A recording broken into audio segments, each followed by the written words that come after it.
Flowerfield Township versus Dorothy Jean Randolph Kuiper. This is a property on Weatherby Road, which includes what looked like a prefab house and a camper trailer. This is one of the worst cases I've seen in some time. This property was condemned by Officer Coleman in March as being inhabitable, and council submitted a proposed compliance order, and we received a handwritten letter objecting to that. So we set the matter for a hearing. Let's identify who's here. What's your name, ma'am? Connie Spiggets.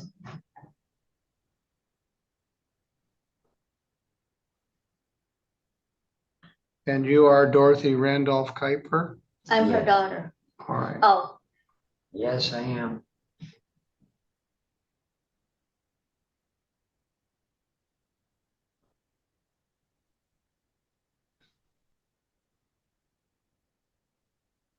Also present is Douglas Coolman, Zoning Enforcement Administrative Officer for Flowerfield Township. Mr. Coolman, I'm going to ask you, and I'm going to ask both of you ladies to all please raise your right hand. You swear or affirm any testimony you're about to give in this matter will be true to the best of your knowledge and belief. I do. I do. All right. Officer Coolman obtained an administrative search warrant and went to this property after receiving some complaints that perhaps there had been a fire there.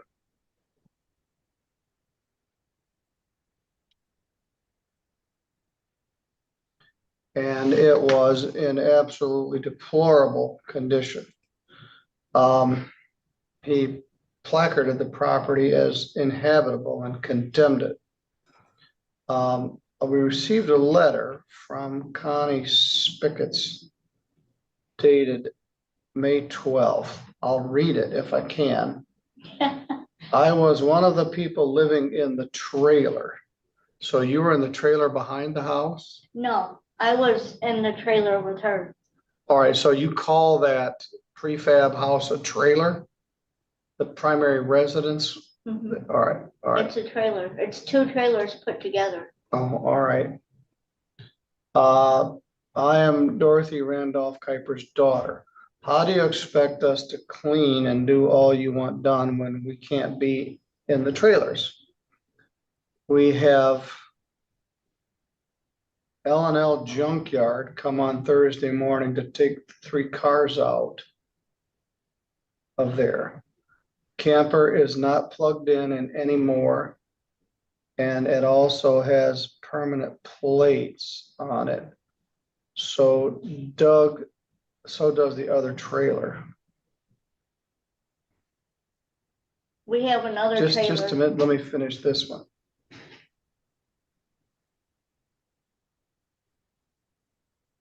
The sheds are storage. No one stays in them. Storage sheds, no one stays in them. The well is 7 years old. It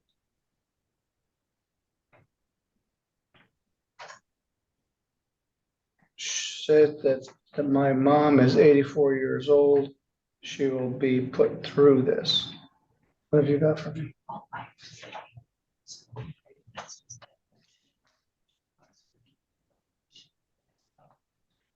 Oh, Okay, later I just printed it out for you. okay. If you have questions, holler. All right, thank you.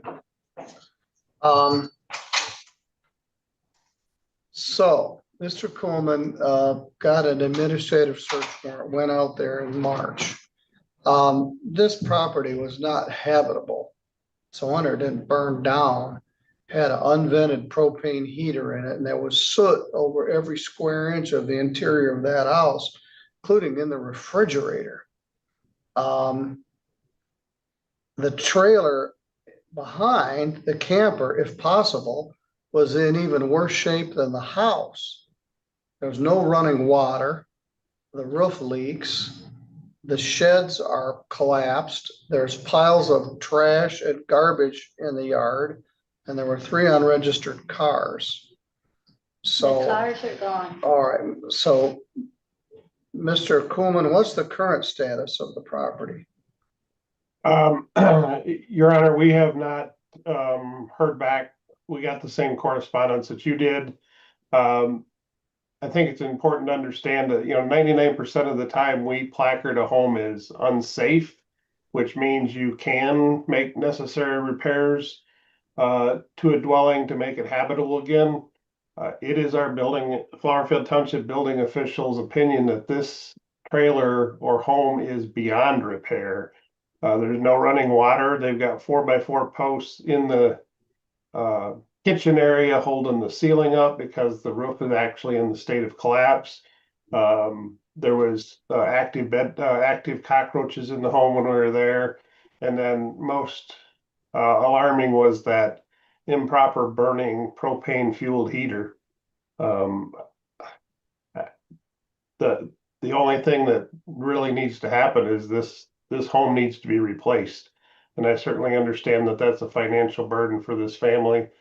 And I would certainly hope that there would be some resource out there to assist them. All right, Ms. Spickets, what's your position? What was that? What do you want me to know? Well, they want us to clean the walls and everything. How can one when we're not supposed to be there? All right, well, there is that. I don't believe this property can be salvaged. This trailer needs to be removed from that property. It would take tens of thousands of dollars, maybe more, to make this property habitable. The trailer's collapsing, the floor's collapsing, there's no water. There's soot over every square inch of the place. There's no heat source. I would not spend any time trying to repair it. I would spend time getting whatever you wish to salvage out of there. Ms. Kuiper, where are you living now? We're with my sister, Bangor, Linda, Nash, Earl. So you're living in Bangor, Michigan, and you're living there too? She took us in because we was out on the street, had no place to go. Well, it's better than where you were. That didn't happen overnight. That was years of neglect or decay. It was referred as there'd been a fire there. And people saw open burning inside the premises. And so they called the fire department, and then they called the zoning people, and they couldn't determine that there ever was a fire. Was there a fire in there sometime in the past? Ever, never.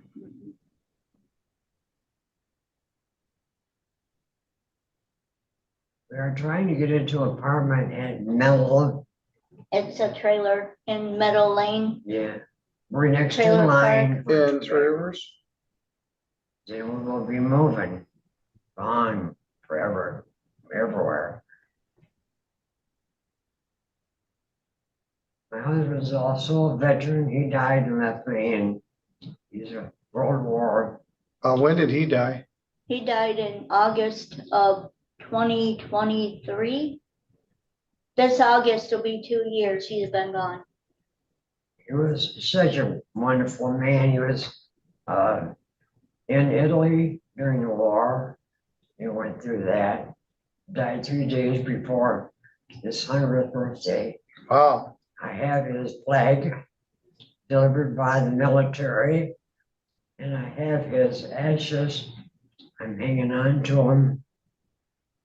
And so you're in. Now, do you own this parcel of property? Oh, Do you own the property everything sits on? yeah. All right, how big is it, Douglas? Do you know? It's 1 acre, All right, 1 square acre. Lots of lumber. Everybody's after lumber. there's trees on it? Huh? Trees on the property? Yeah. Are the taxes current? Yes, every bills are all paid up to date. Taxes.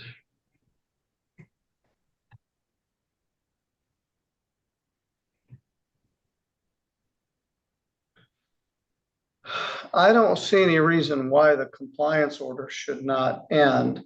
Ms. Geschwind, I haven't given you a chance to say anything, but let's go through the compliance order that you prepared and submitted. The township is asking for an order that says, no person shall live in, sleep in, dwell in, cook, or bathe in any travel trailer, camper, motorhome, motor vehicle, shed, garage, or any other temporary makeshift shelter on the subject property. The defendant shall eliminate all power and generators connected to any such temporary shelter by no later than 10 days after the signing of this order. According to you, the camper is disconnected from power and the cats are no longer living in there. No person or domestic animal is permitted to live in, stay in, sleep in, cook, or bathe in the house on the subject property until it has been certified as safe for human habitation by the township building official. By no later than 30 days after the signing of this order, the defendant shall remove all junk, tarps, trash, mattresses, construction materials, cast off, garbage, and debris from outdoor storage in the yard of the subject property. By no later than 30 days after the signing of this order, the defendant shall remove all unlicensed and inoperable vehicles and parts thereof, including all 3 motor vehicles parked on the grass and all motorhomes, campers, trailers, and tires from outdoor storage on the subject property. Ms. Geschwind, the exception would be the keyword unlicensed. So if these things are licensed and plated, they would have the ability to keep the stuff there, including a camper, if it was licensed. By no later than 120 days from the signing of this order, the defendant shall remove all piled content and clutter from inside the shed on the subject property and shall replace the roof. I guess you'd also have the option of just tearing it down. If the dwelling house is eliminated from the property, the shed must also be demolished. No one may live in the shed.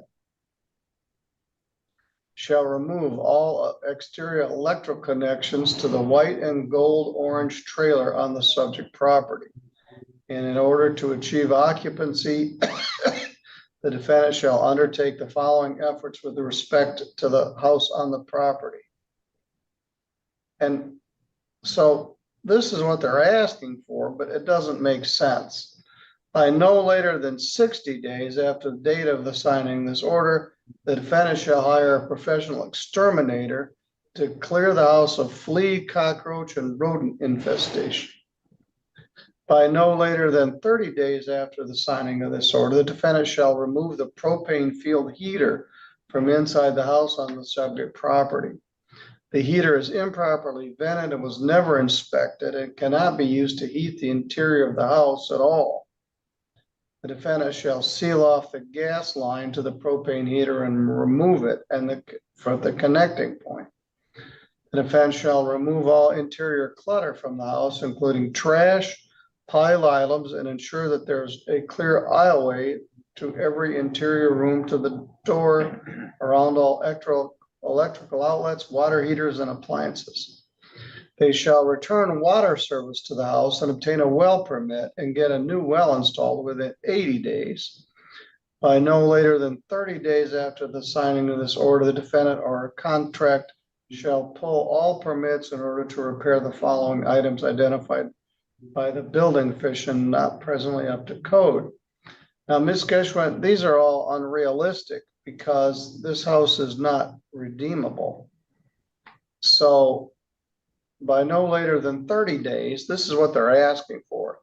You shall replace the rotting flooring on the north side entry of the house, replace all burned and charred interior walls of the house, replace damaged and charred windows and window frames throughout the house, remove burned, charred, and soot-covered ceiling in the rear bedroom. That was just amazing how bad that was.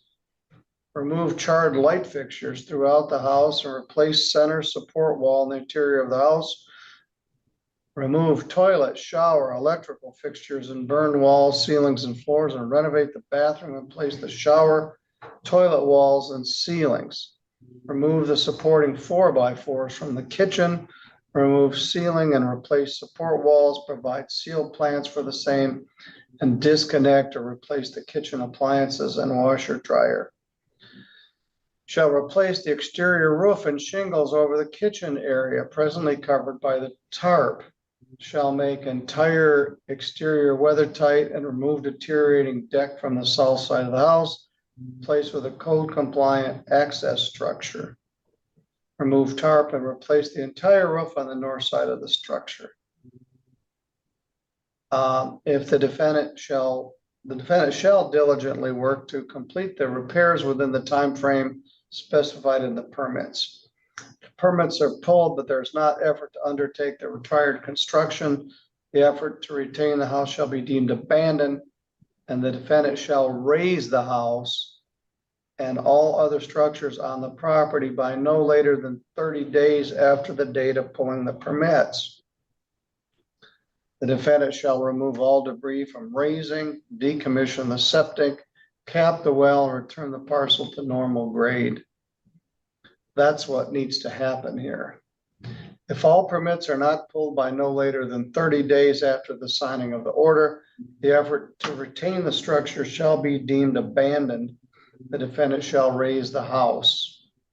So if you don't get any permits, you have to tear this house down, raise the house, shed, and all other structure on the property by no later than 60 days after the signing of this order. The defendant shall remove all debris from the raising, decommission the septic, cap the well, and return the parcel to normal grade. The township zoning administrator and code compliance officer is Douglas Coolman. Questions as to whether items left or stored outdoors may be directed to the enforcement officer, Mike Hayden. Township zoning compliance officer, building official, and ordinance enforcement officer are granted access to the property for purposes of compliance inspection and to take photographs of the interior of the house, camper, shed, and other items on the property between 8 a.m. and 5 p.m. for the purpose of safety, progress, or compliance inspection.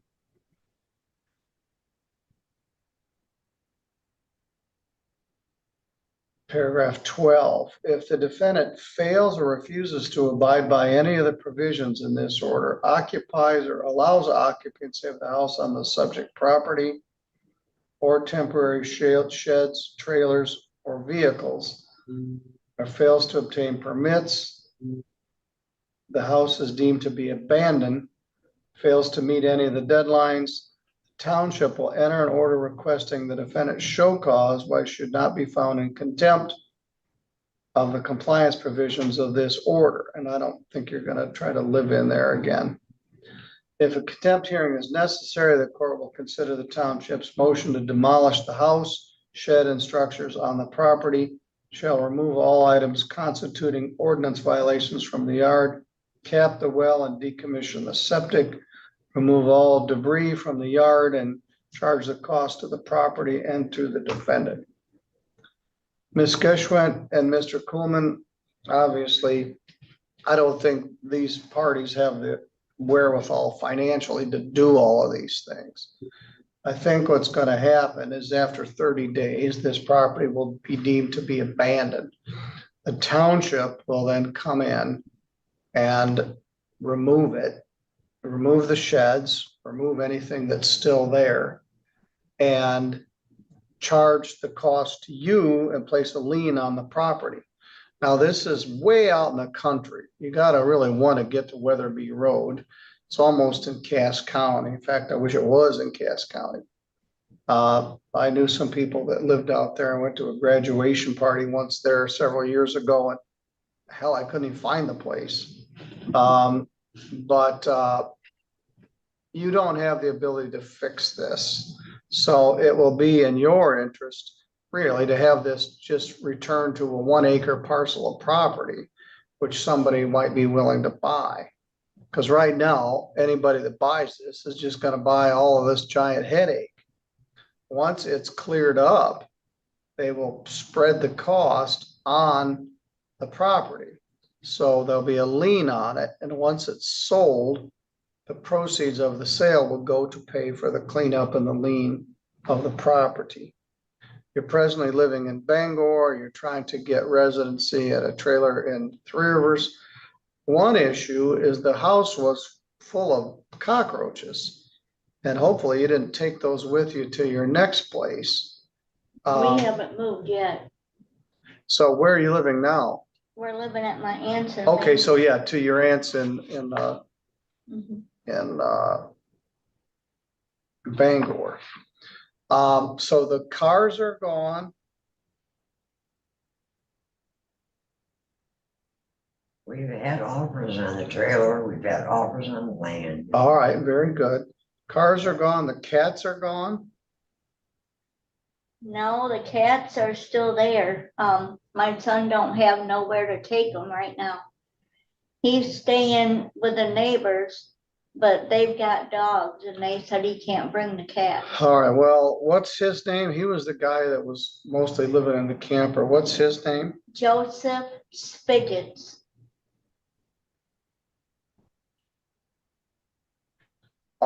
So he owns the cats. Yes, Are the cats still in the trailer or are they in the house? they're in the trailer. Eeh, I just can't.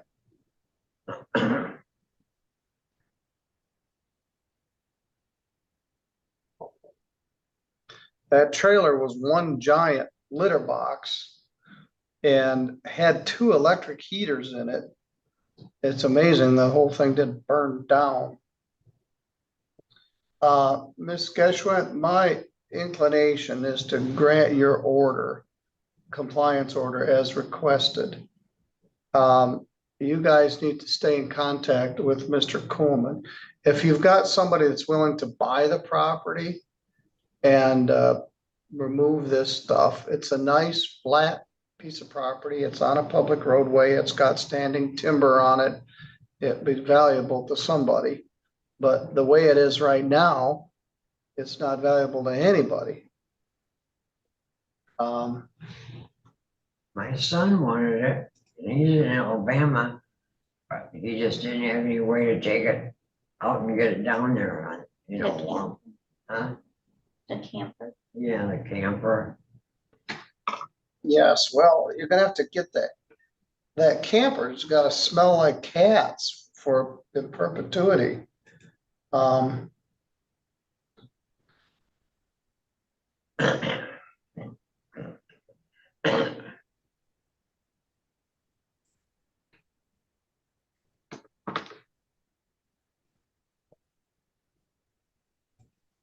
Your Honor, I have not been out there in the last week, but I will tell you the township called me last week and said they got a complaint that Mrs. Kuiper is still staying in that trailer.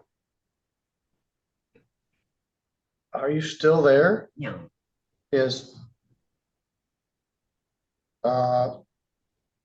Joseph still there? No, he lives on the corner at the neighbors. All right, well, if anyone's in there, they're gonna be in violation of this order. That being said, Your Honor, may I request that we cut the power at the curb? Well, they might need power to, I don't know what.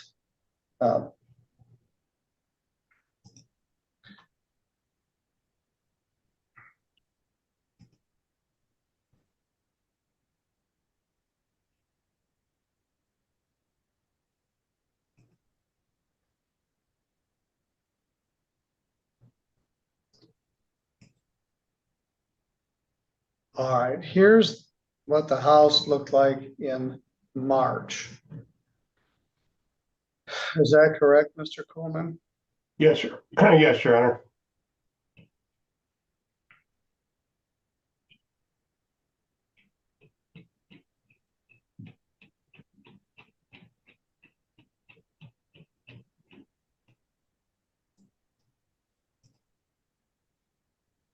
There's the front entryway.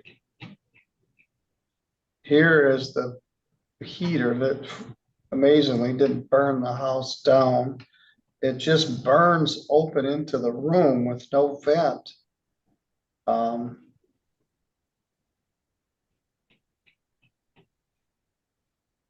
And that's not a very good hookup, also likely to leak propane or gas into the house.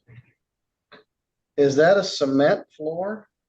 No, it's those, blocks that you buy like at Menards. No, but down here, under where the pipe comes out. No, that's, That's a That's wooden car- floor. Oh Your my Honor. gosh. There's the soot walls.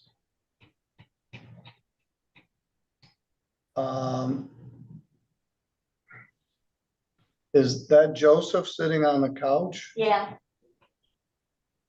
Um. Oh boy.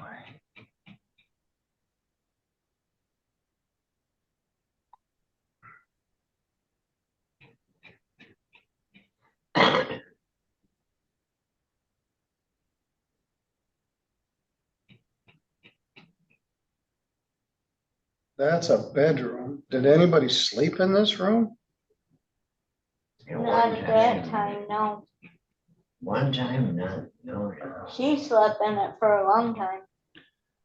Well, Officer Coleman put his finger on the globe of that lamp, and that's the soot that was on there. And that one, I about fell out of my chair.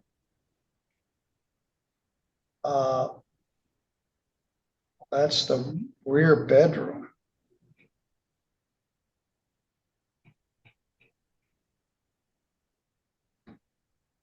It also looks like there's plants growing through the roof.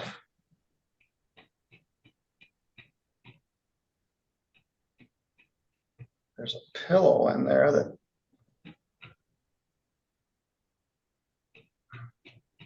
Your Honor, can you go back to that picture for just a minute? yes. So that's one of the concerns. It possibly has some termite infestation as well, because those are the two walls right down the center of this home. And as you can see, they're deteriorated and falling apart as well. We'll skip past the toilet with no running water. No one can take a shower in here.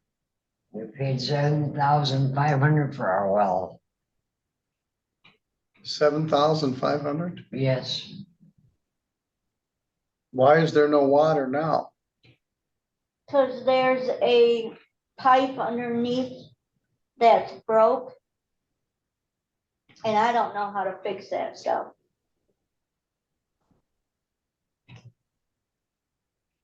Yeah, that's the walls that are deteriorating. And there's the 2x4s holding the kitchen ceiling up from collapsing. And again, everything in here is covered in soot.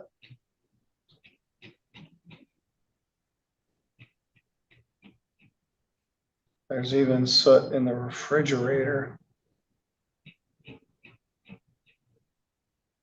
There's one of the cockroaches.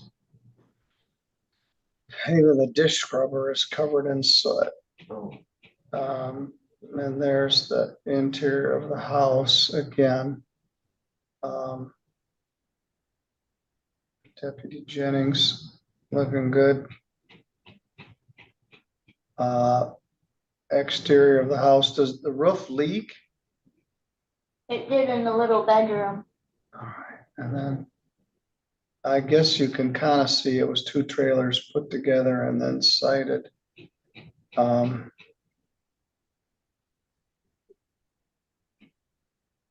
then there's a bunch of stuff outside.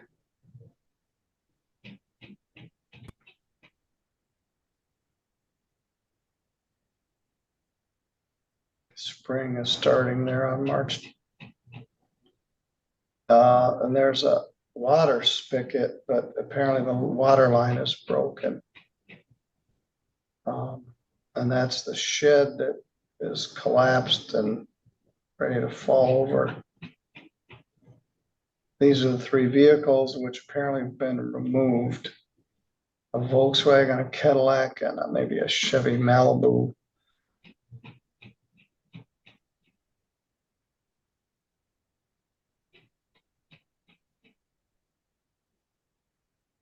And that's the back side of the trailer. There's power to the unit. And if that wasn't bad enough, then we have this trailer in the back with just garbage thrown out the door. You know, there's a big tree that's fell on top of it, so you couldn't. Oh, so there's a tree that fell on it since Right this? now, yeah. My nephew lives next door to me, Randy Harrison. And his land borders mine. Is he interested in buying this? No, Ew. This is the inside of the trailer where the cats live. And Joseph, I suspect, was living out there. There's heaters and a fan.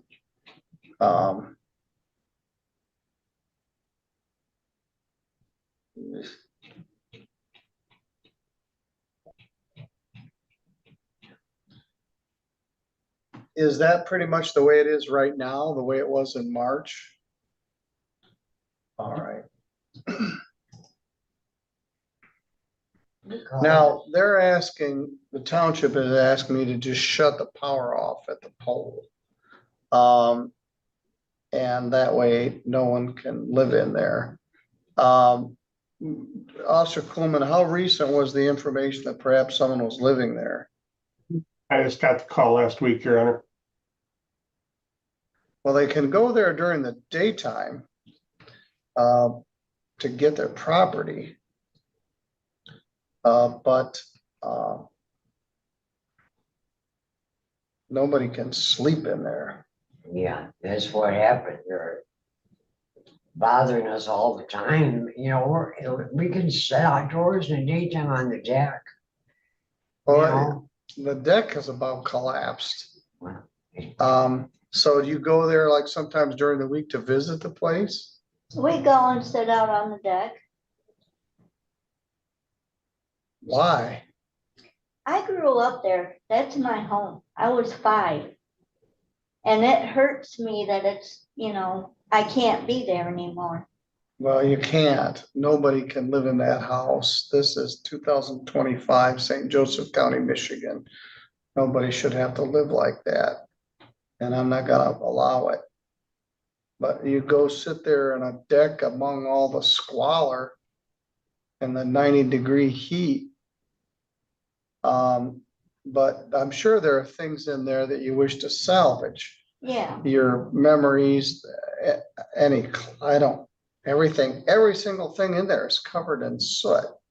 It's a wonder you guys are alive after breathing that.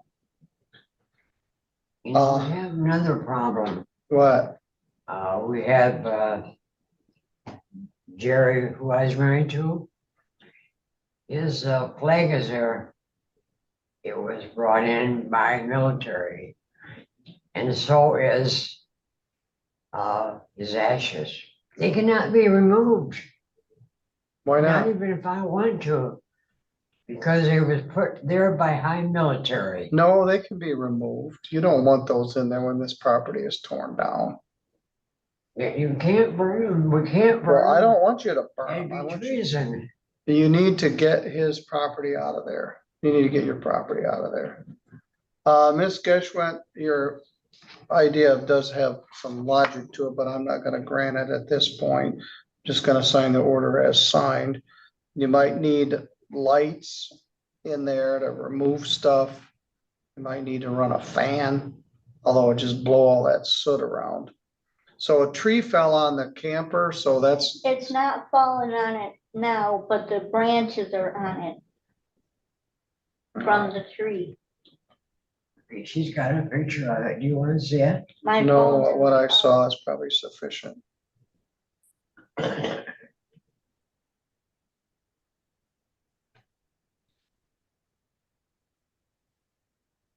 All right, my secretary's not here. I'm gonna go print a couple copies of this compliance order. I will sign it. I'll give you ladies a copy of it here. Now, Mr. Coolman or Mr. Geschwint, correct me if my analysis is incorrect here.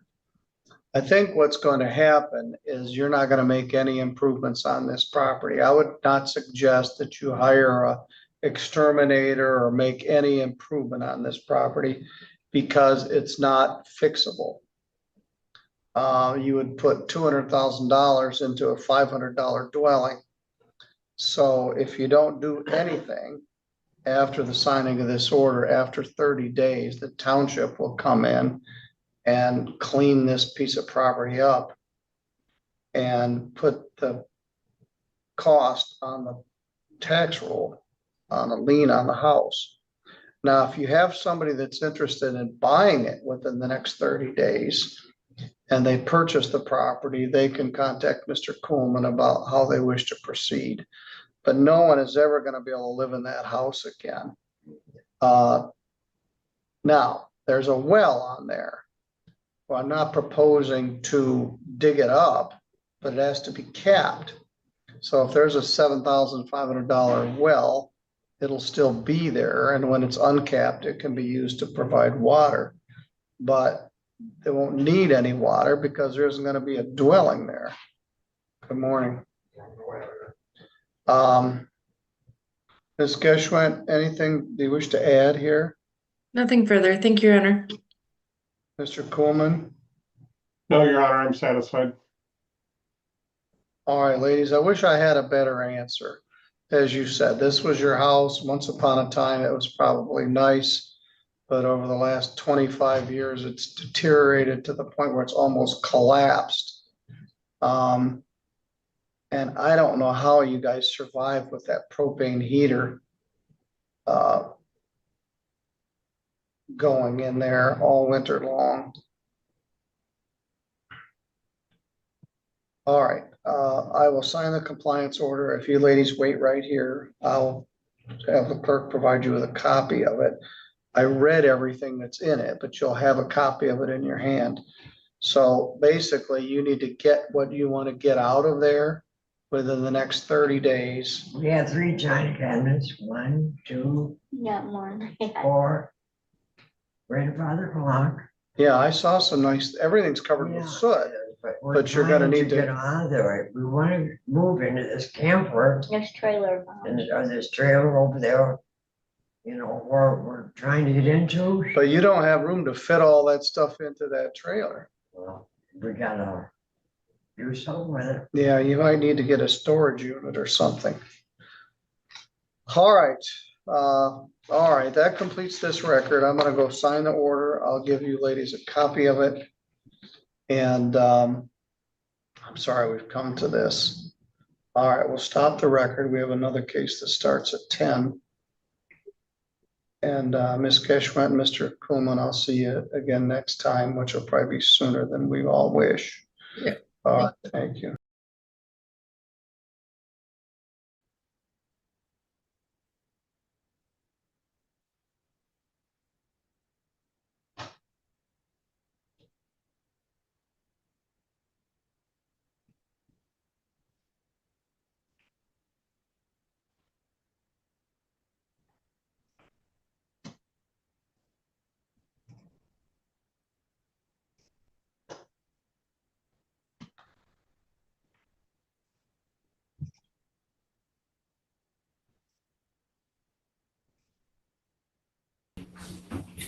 Your name? Nicole Lashinsky. So we adjourned this from the power outage, right? Yeah. All right, so you have the right to.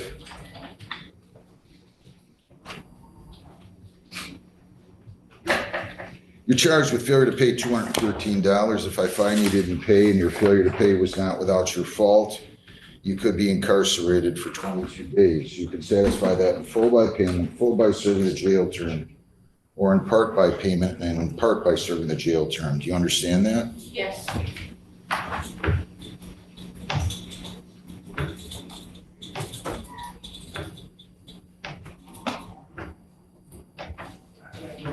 You have the right to a hearing. Did you sign this advice of rights form here today? Yes, Did you read it and understand it? yes, If you plead guilty, you'll be giving up all those rights and there will not be a hearing or a trial. Do you understand that? yes, You have the right to a lawyer. If you want one, I'll give you one. Do you want a lawyer? no, To the charge you failed to pay $213, how do you plead? guilty, Did you fail to pay? yes. You have it now? I do not, I'll have it tomorrow.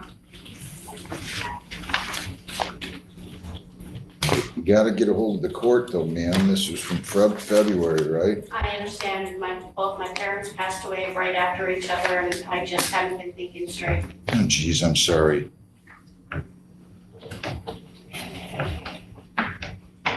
You can pay in full tomorrow? Yes, I can. You pay $195 by tomorrow. I'll waive the balance, okay? Okay, thank you. All right, have a good day. Thank you, sir. Eric Christian Schmidt, 18F28228-055. Bradley Noble, you can have a seat up at the table here. Okay. Just you. Yeah. Where's Eric Schmidt? Is he out there, Lisa? Yes, it'll be just a second. The breakout rooms are acting up again. Okay. There he goes. Bradley, good morning, Mr. Bogard, your name? Good morning, Your Honor. David Bogart appearing on behalf of Mr. Eric Schmidt, who is present and seated to my right. Mr. Schmidt, please tell the court your full name. Eric Christian Schmidt. All right, so you pre-tried this. This could be a plea to disturb the peace, the public intox to be dismissed, true? That's correct, Your Honor. Is that what you want to do, sir? Yes. Plead guilty here. The possible penalties are up to 500 fines, 90 days jail. Costs are all those. Do you understand that? Yes. And you are presumed innocent. They have to prove you guilty beyond a reasonable doubt. You have the right to a trial by court or jury. At a trial, you have the right to remain silent, question their witnesses, bring in your own, use the subpoena powers of the court to bring in those witnesses. If you plead guilty, you're giving up all those rights and there will not be a trial. Do you understand that? Yes. You still wish to plead guilty here? Yes. Charge disturbing the peace. How do you plead? Guilty. Were you on July 27 of 2018 on Telegraph, hit or near 231 Telegraph in Flat Rock? Yes. What did you do? I was just being loud and obnoxious. Were you drunk? Yes. Are you on probation or parole? No. Anybody force you to plead guilty? No.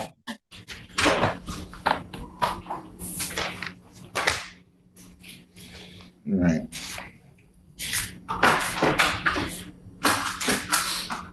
John, call over to Mr. Cade, see if he has a police report on this. I don't see it.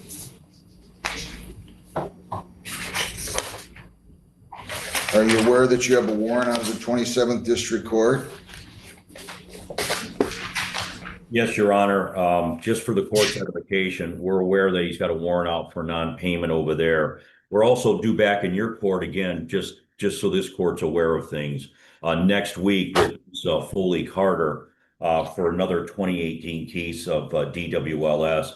Your Honor, I got involved because I was working on getting a driver's license restoration back, and I had explained to Mr. Schmidt that all of these outstanding issues need to be cleared up. So that's just, you needed to know all of those things. That we'll be back next week. And Your Honor, I know you didn't ask yet, but I would ask for today for an immediate sentencing and for that, if the court would allow that. Oh, I accept a plea. You need to tell me why he doesn't think he has to show up in court. Why doesn't he show up in court? I asked him that question, and I think Mr. Schmidt could go ahead and probably explain it. Just tell the court, just like you told me, this was 7 years ago. Your Honor, it was just a hectic time in my life. I wasn't living right. And, that's not me anymore. I'm just trying to clear up the mess of my life, man, and get things back on track. Quite frankly, Your Honor, it's too much drugs and alcohol at that time. And he has been sober and clean now. Anything else anybody wants to say before I sentence them? Your Honor, as I said, Mr. Schmidt is sober and clean now. He has been going to AA. I am his attorney on all of these cases. We are due back here next week again. Judge, we just asked the court to sentence appropriately and what the court believes is appropriate at this time. We are trying to work through a driver's appeal, and we do have to clear up the Wyandotte costs. Those are $594 that are due, and he's aware of that. So Anything? thank you, Judge. Thanks. Anything else, Mr. Schmidt? No, Your Honor. 500 fines, 75 costs, 75 victims' rights fee, $50 justice assessment, 700 or 90 days. Can you pay that now? Yes. All right, you can go right on 33court.com with this case number and take care of it. Good luck. Thank you. I'll have him do that today, Your Honor, right now. Thank you. Thanks, Judge. You and your staff have a good day, and I'll see you next week. You too. Thanks. Bradley Eugene Noble. Come on up to the podium, 24R50563. He wasn't in the office, Your Honor. Your name? Brad Noble. All right, you have a dog running at large case. That's a misdemeanor. And you have failures to pay on 2 civil infractions, $213. If I find you didn't pay and could have paid, failure to pay was not allowed your fault, you could be incarcerated. You could get 22 days on each of these. Do you understand that? Yeah. On the dog at large, you could get incarcerated. You could be incarcerated. I'm just telling you the maximums. Okay. Up to 500 fines, 90 days jail costs are all those. You understand that? Yeah. Did you get an advice of rights form today? He was unable to read it, Your Honor. Okay, you're presumed innocent. They have to prove you guilty beyond a reasonable doubt. You have the right to remain silent. You're presumed innocent. You have the right to a lawyer.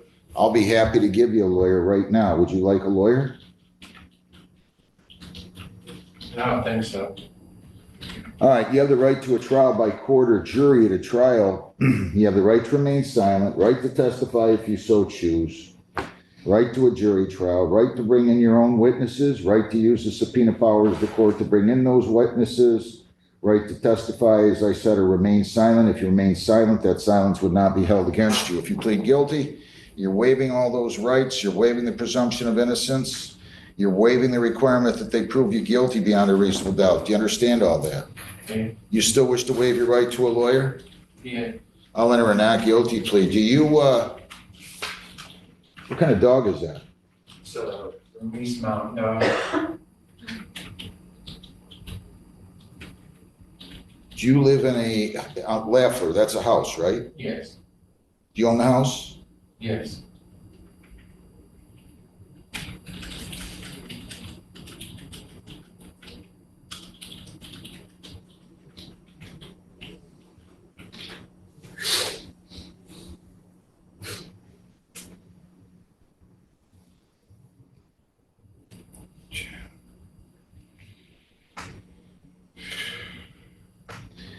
All right, $500 personal bond. You cannot leave the state without the consent of the court or violate a law. You must appear in court as directed. You're to keep the dog in a fenced-in yard, in your house, or on a leash. Do you understand that? Yeah. I'm entering not guilty pleas for you on these noxious weed charges. This is for failure to pay on both of these. Okay. You owe $213 on each. Do you understand that? Yeah. Can you remind me about these weed things? I mean, all I can tell you is duty to cut, destroy, and remove grass and weeds, it says on one on May 14th of 24, and on the other one,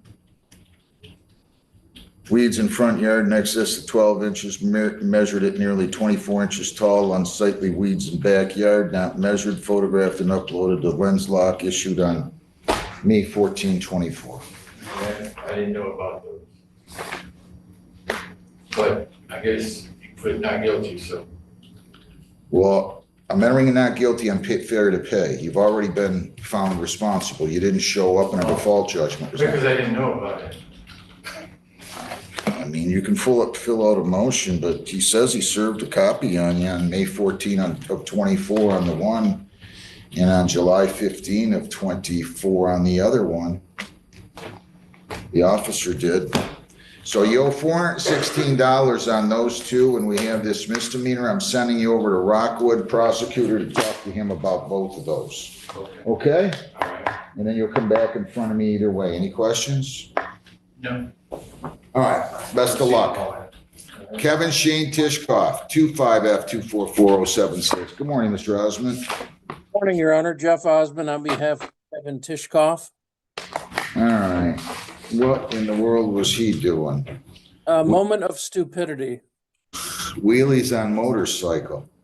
These guys driving those motorcycles, I see them driving up north and back, and I'm telling you. I know. No, I I had a talked, guy, right? Where was I? Let me think. Yeah, I was driving on 4th Street to work 3 days ago, I guess. I think it was Monday.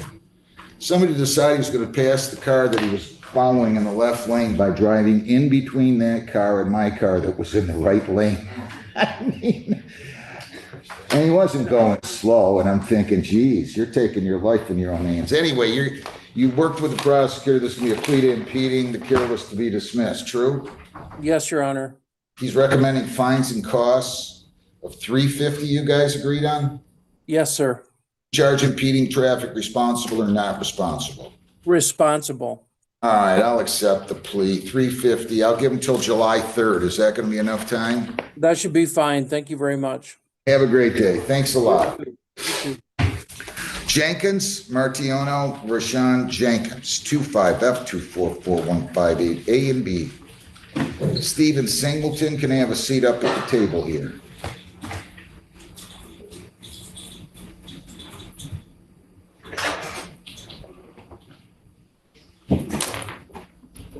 Your name? Martiano Jenkins. You're charged with unlicensed, driving while unlicensed and disobey a stop sign or a traffic signal, rather. You have the right to a lawyer on these. If you want one, I'll give you one. Do you want a lawyer? No, Your Honor.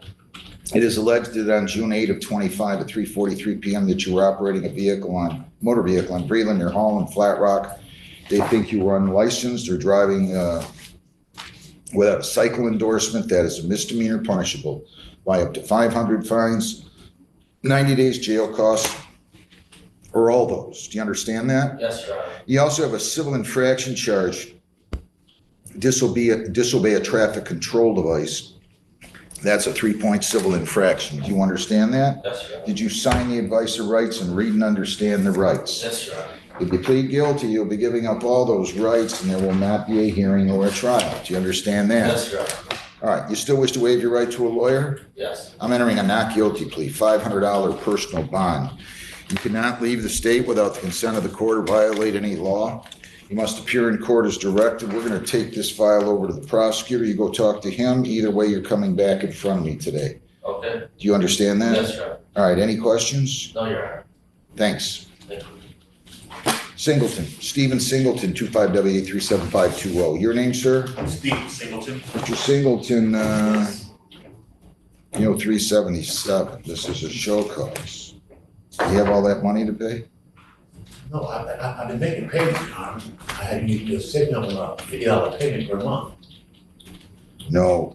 Oh, okay, beginning March 7th? Yeah, March 7th, yeah, so I understand this. I've been making my payments.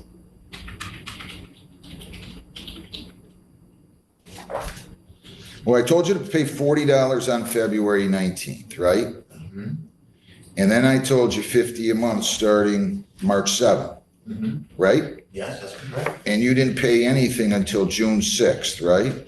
Right, that's correct. I gave you $100 on June 6th. Well, that wouldn't be enough. You owed for March, you owed for April, you owed for May, and you owed for June. Oh, okay, okay. So you're $100 light. Yes, yes. You went in March, April, May and didn't pay anything. Oh, okay. Remember when I told you to come talk to me if you had a problem? Yes. Why didn't you do that? I can get back on that payment program. That was not. Listen, Mr. Singleton, Yes. we're easy to deal with here. I'd like to think we're easy to deal with here. I know. But the staff has easier, more, they have better things to do than issue show causes and chase people around. So when I told you you needed to come talk to me, I still don't understand why you didn't come talk to me when you skipped 3 months worth of payments. Why'd you do that? I don't, you know, Well, I don't either. Do you work? no, I get on social security disability. Okay. All right.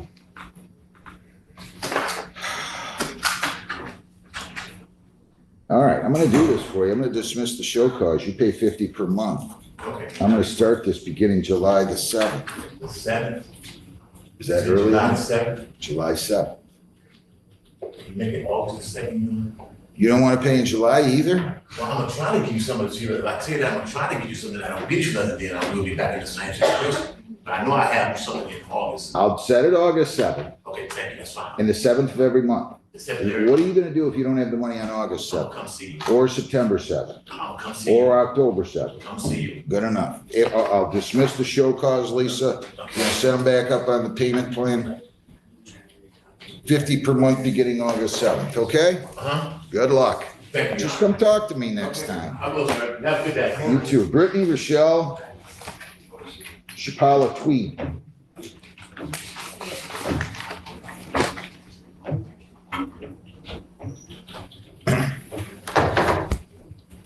Good Your morning, name? Your Honor. Yes. Yes, sir. Good morning. Good morning. Your name? Brittany Chapala. The big long funky one. The big long what? Big long funky one. Funky name? So it's Brittany Rochelle Chapala Tweed. That's a nice name. Oh, thank you. All right, so you have a drive while license expired. Yes. And you also, that's the only case you have. I'll be happy to give you a lawyer right now. Would you like a lawyer? So here's, can I say, Your Honor? So I had a really good experience. I did have you guys once before. You were in court before? Yeah, I was. I had a really good experience with you. Maybe I'm not supposed to say that, but you guys, you know, the interaction I had with the officer and everything was good. Where I'm at right now, I'm like, I don't like to say it, but the officer that pulled me over, he gave me an expired, what is it, license? Right. And, he did give me grace on that. So if I plead, You have a new license now? Did you get your license renewed?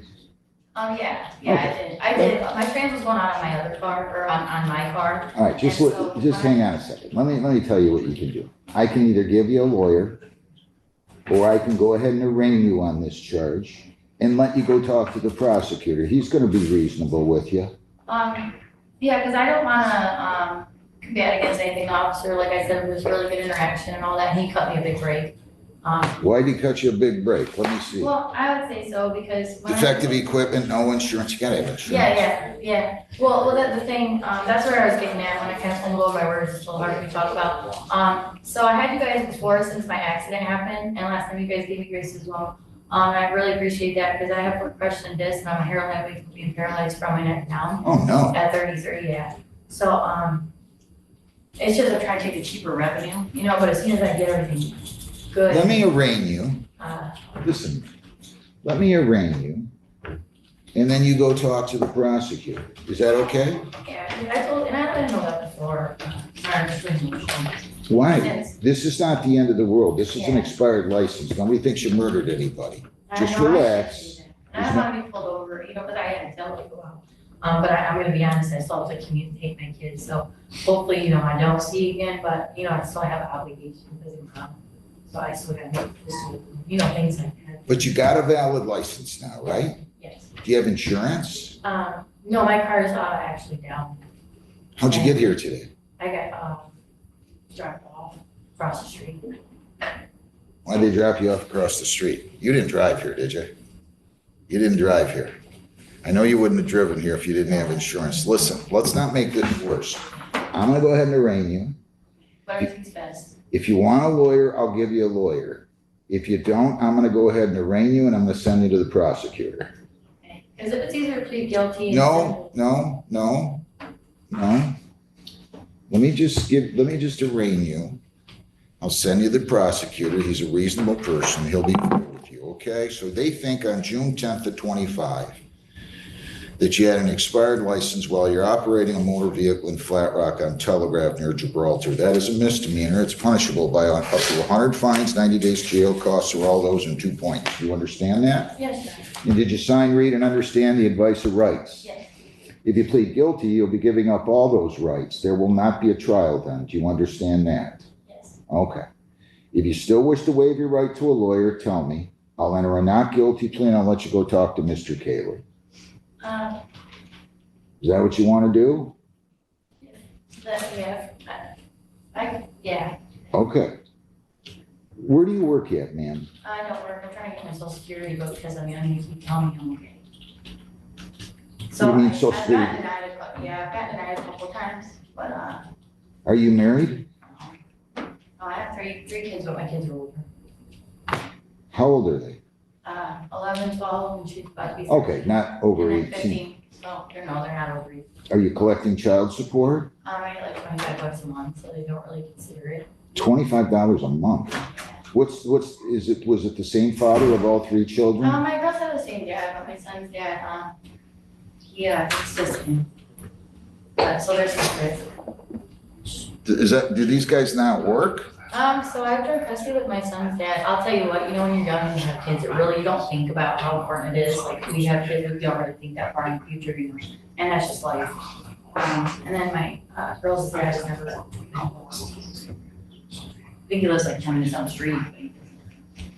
He's gonna regret that someday. You go talk to So it's Mr. only me. I'm trying to do what I can. All right, just relax. You go talk to Mr. Cayley here. All right, I'm gonna. Roger, take this file. This young lady has 3 kids, deadbeat fathers. They're not around. One's paying $25 a month. She doesn't work. She's almost. And I know everyone has. Go talk to him. Relax. Take a deep breath. Go talk to Mr. Cayley. He's very fair. Well, thank you guys for always being fair, though. I appreciate it. All right, just keep smiling. Life will get better if you just take one day at a time. Thank you. Good luck. Thank you. And you're coming back in front of me either way, okay? Okay, sounds good. Jason Henry Herndon, 25F244. Oh, I'm sorry. 25F244-141. Your name? Jason Henry. Charged with driving while suspended. You have the right to a lawyer. If you want, I'll give you one now. So you waive it? Yes, Your Honor. On June 9 of 25, the police think you were operating a motor vehicle in the city of Flat Rock, County of Wayne, and that you were driving with a suspended license on Gibraltar near Telegraph at 8:08 p.m. with a suspended license. That is a misdemeanor, punishable by up to 500 fines, 93 days jail, costs, or all those 2 points. Do you understand that? Yes, Your Honor. Did you sign, read, and understand the advice of rights? Yes, Your Honor.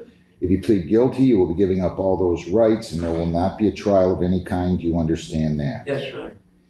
Do you still wish to waive your right to a lawyer? Yes, Your I'm Honor. going to enter a not guilty plea, $500 personal bond. You cannot leave the state without the consent of the court or violate a law.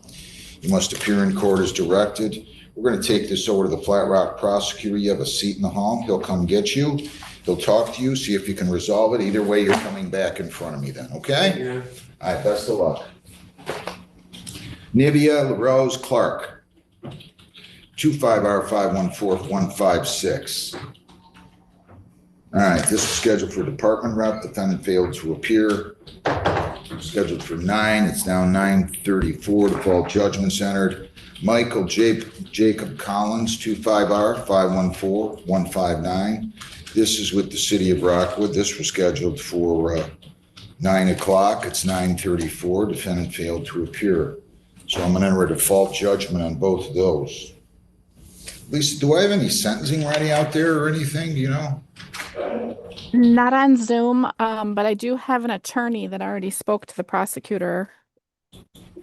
Let me get the name on that one. Matthew Hargis, is that in there? I don't have it. Do you have? I don't even know what you guys are talking about, Your Honor. What's the last name? Hargis. Do you have Hargis?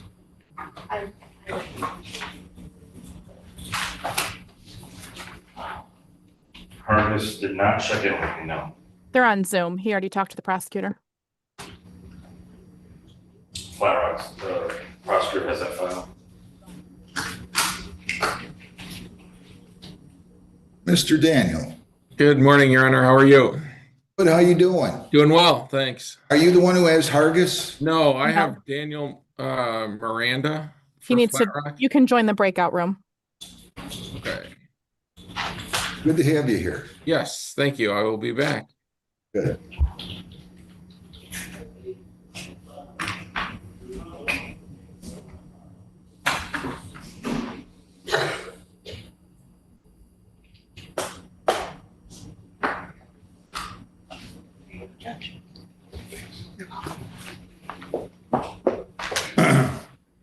Bradley Eugene Noble, 24R 505-63, 24R 513-857, 25R 514-169. Your name? Brad Noble. So he's gonna dismiss the dog running at large here, Yeah, but you gotta pay these tickets. right, You have the money now? yes, Okay. And you agree that you owe these at least, right? yeah, Tell you what, I'll cut them down to 200 each, okay? You pay $200, balance waived, and then I'm gonna go ahead, and I'm talking about on 563, and the same thing with the case in front of Judge Hessen, 24R 513-857. You pay $200, balance waived, so you're gonna pay $400. I'm gonna dismiss then the dog at large case pursuant to the agreement that the two of you reached. okay, So that case is dismissed. Go down the hall, pay your $400, balance waived over and above that on each of the civil infractions, and we're all done. okay. Any questions? I just go down the hall. Yeah, just keep the dog under control, will you please? Okay, have a good day. Good luck. Yes, right down to the cashier. All right, thank you.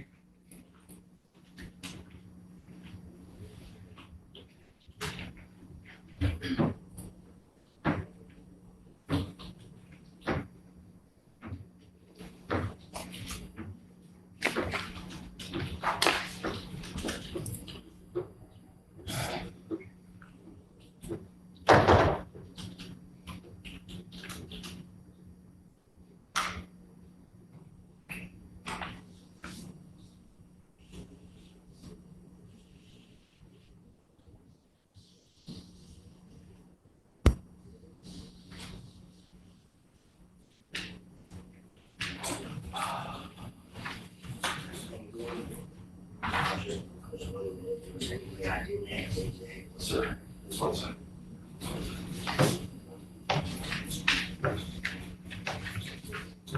How you doing there, Ms. McRipley? Morning, Judge, how are you? Nice to see you.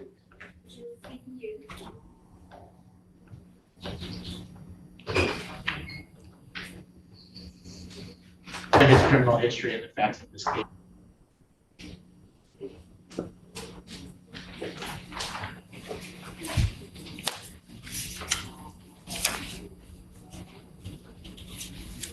Mr. Pellin, do you have anything ready for me?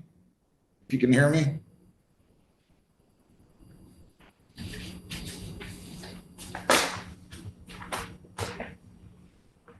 No, Your Honor, not at this time.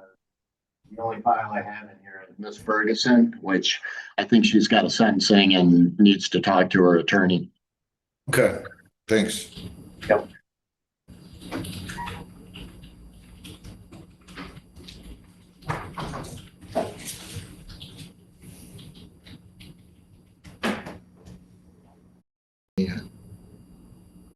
How are you?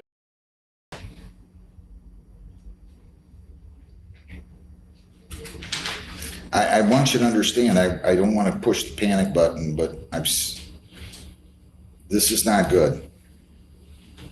You couldn't have been off probation long in Ohio and then you went out and did this again. And not only that, you're driving from wherever you were back to Ohio.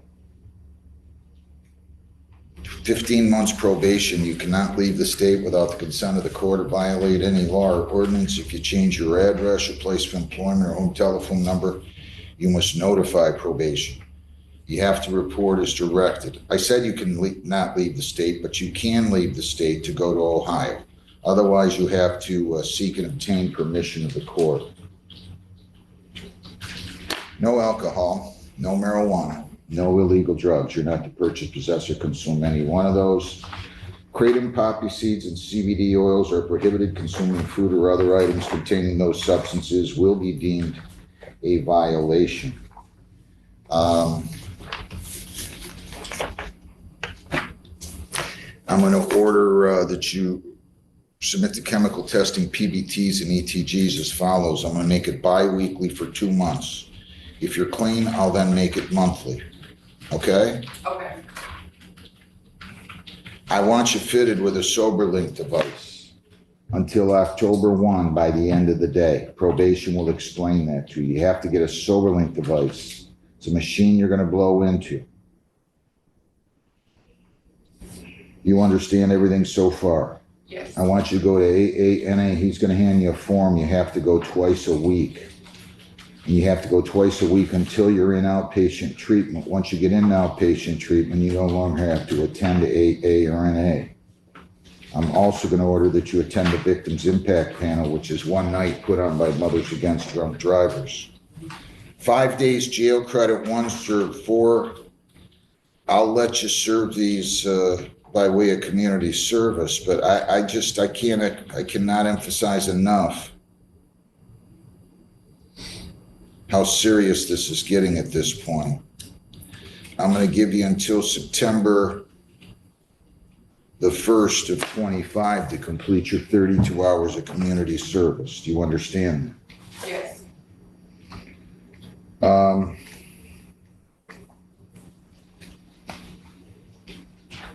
I'm going to order that you pay fines, $300, costs $250, $75 victims' rights fee, $50 justice assessment for $675.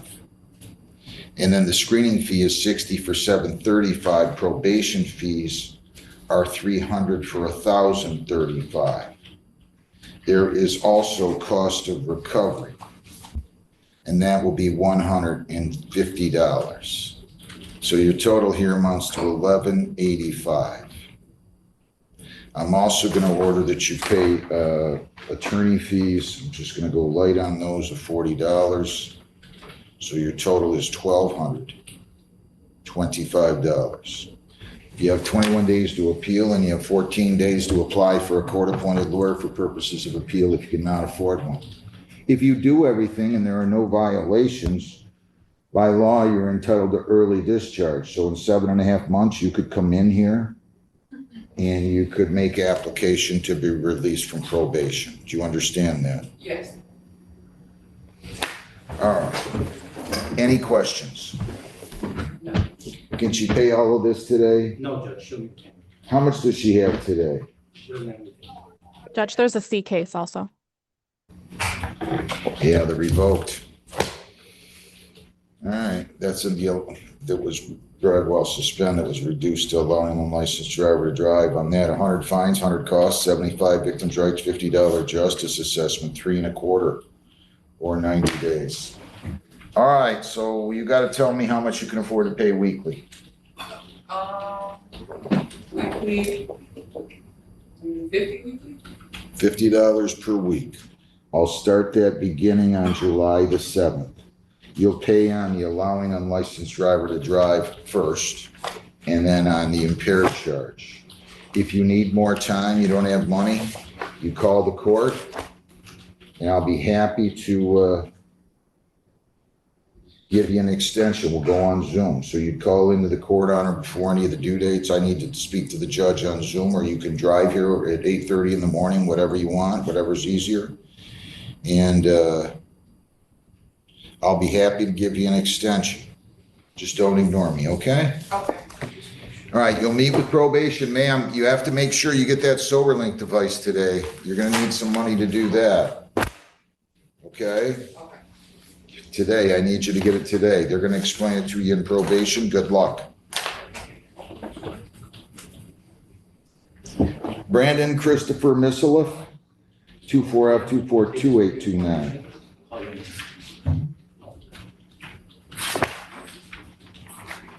Good morning, Judge. Madison get turned after Mr. McCullough.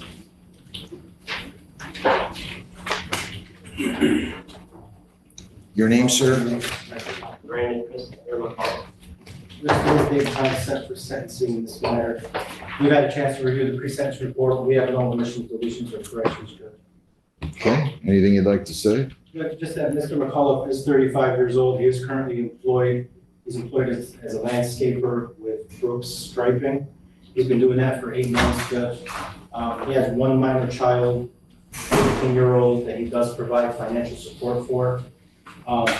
The prior, Mr. McCullough has had issues with substance abuse, but he's currently in therapy right now. He's seeing an addiction specialist 1 to 2 times a month.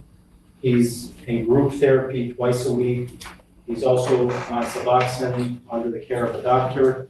He's doing therapy and trying to get clean, Judge, for the last 8 months, right after this incident happened.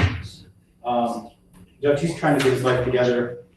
He understands he's made mistakes before, but now that he's got a more stable living situation and a steady income, he's trying to also clear up any other issues that he may have with other district courts, as well as take care of everything else he needs, so he can kind of put everything behind him and move forward. Isn't that correct, sir? Yes, sir. You got a warrant out of the 19th District Court too. Are you aware of that? Yeah, I made him aware of that this morning, Judge. Why didn't you show up on that case? Is that for Detroit? No, 36th is Detroit. Your one was the last one I've been trying to. Well, why didn't you go take care of it though? Again, like you said, living situations, I just got kicked out of the house because housemates were not being, lawful, using, and, cops were involved, so it was a bad situation. So I've been bouncing around, like you said, until I found stable living arrangements, and now, like he had mentioned, I'm going to all of these courts and court dates now to get them all.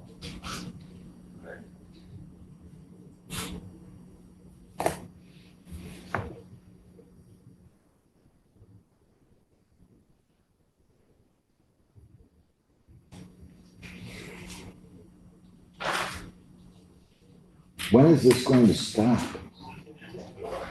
I mean, Honestly, I would like to say now, but as anybody knows, and we all know, addiction is I know. really bad, I get it. thing to deal with, and I've been dealing with it since I've been 18 years old, so it's been a tough battle, it's been a long road, but as I mentioned, my daughter now is a teenager, and, it's not just me, it hasn't been for 13 years now, but it's not just me that I have to worry about anymore. There's others to take into consideration, family, friends, there's bigger and better things to live for than just waking up trying to figure out how you're gonna get through the day and where you're gonna get the money from.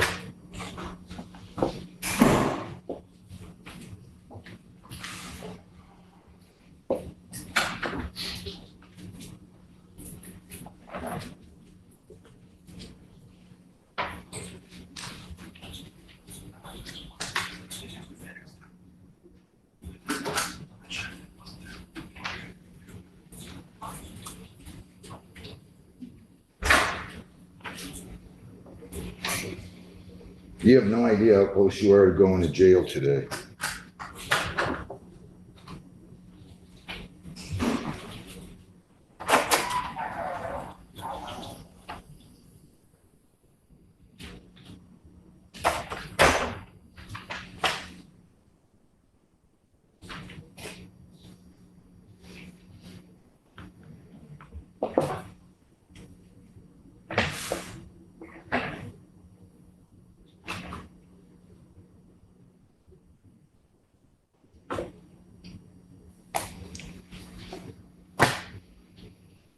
I think it's safe to say you violate, you're going to jail, okay? 12 months probation. You cannot leave the state without the consent of the court. You cannot violate any law or ordinance. If you change your address, your place of employment, or home telephone number, you must notify probation. You do have to report as directed. You think you were under it says you thought that you were under, at some place in here in the police report or the screening, I thought It said that you were under the influence of opiates on that day. No alcohol, no illegal drugs, no marijuana. We submit chemical testing, PBTs and ETGs. I'm gonna make that monthly or more on demand of probation. Kratom, poppy seeds, and CBD oils are prohibited. Consuming food or other items containing those substances will be deemed a violation. Where are you treating at? I have an online health clinic that deal with because of ride transportation and whatnot. I do telehealth, so I have a therapist, addiction specialist therapist that I see. I'm gonna order that you attend outpatient treatment, whether, it doesn't sound like another court ordered that, right? It's not court ordered, but. I it is understand. Well, I'm outpatient. ordering you to attend an outpatient treatment program. I'm ordering that you clear all your warrants within 30 days, that you not go near 26765 Telegraph Road in Flat Rock or any other Family Dollar store, that you not have any contact with employees of the Flat Rock Family Dollar store, that you serve 3 days on the court work program. There's a $35 a day charge for that, for a total of $105. Pay fines $200, costs $100, 75 victims' rights fee, $50 justice assessment, that's $4.25. Screening fee is $60 for $485. You have $40 in attorney fees for $525. You have $240 in probation fees for $765. And you have you have attorney fees of $40. Let me do this again. I'm gonna only charge you $100 in fines. So $100 fines, $100 costs. You have 75 victims' rights, $50 justice assessment, $60 screening fees, so that's $385. Probation fees are $240 for $625. Attorney fees are $40 for $665. Court work program fees are $105. Your total $770. If you violate, your probation could be revoked. You could be incarcerated for 90 days. You have 21 days to appeal. You have 14 days to apply for a court-appointed lawyer. You do have to obtain and maintain employment. Again, I want you to clear all those warrants within 30 days. Do you understand all that? Just 30 or 60? They recommended 60. I'm giving them 30. I apologize, I think I said 60. If I did, I misspoke. I apologize. I wrote down 30. That's what I intended to say. Do you understand that? Yeah. All right. How much can he pay today? I have nothing, I get paid on Mondays. How much can you get paid every week? Yeah, so this coming up Monday. Can you pay $50 a week starting on July, we'll just say July the 1st? Can you? Yeah. If you don't have the money, you come to the court. I'll be glad to give you an extension. Don't ignore me. Again, you have 21 days to appeal and 14 days to apply for a court-appointed lawyer. You got to get your life in order. Yeah. Don't violate on this. If you need more time, you call the court. We'll go on Zoom to pay, or you can come in here on or before due date at 8:30. But I want to hear from you if you can't come in. Do you understand that? Yes. All right. I wish you well. Good luck. Thank you. You're going to meet with probation before you leave. Yeah, he's gonna head over there now, Judge. Thank you, Judge. Thank you. Eric Allen Kashi, 25F243818. Good morning. Good morning, Your Honor. Sean Manson on behalf of Koshi. Sir, your name? Eric Allen, Coach.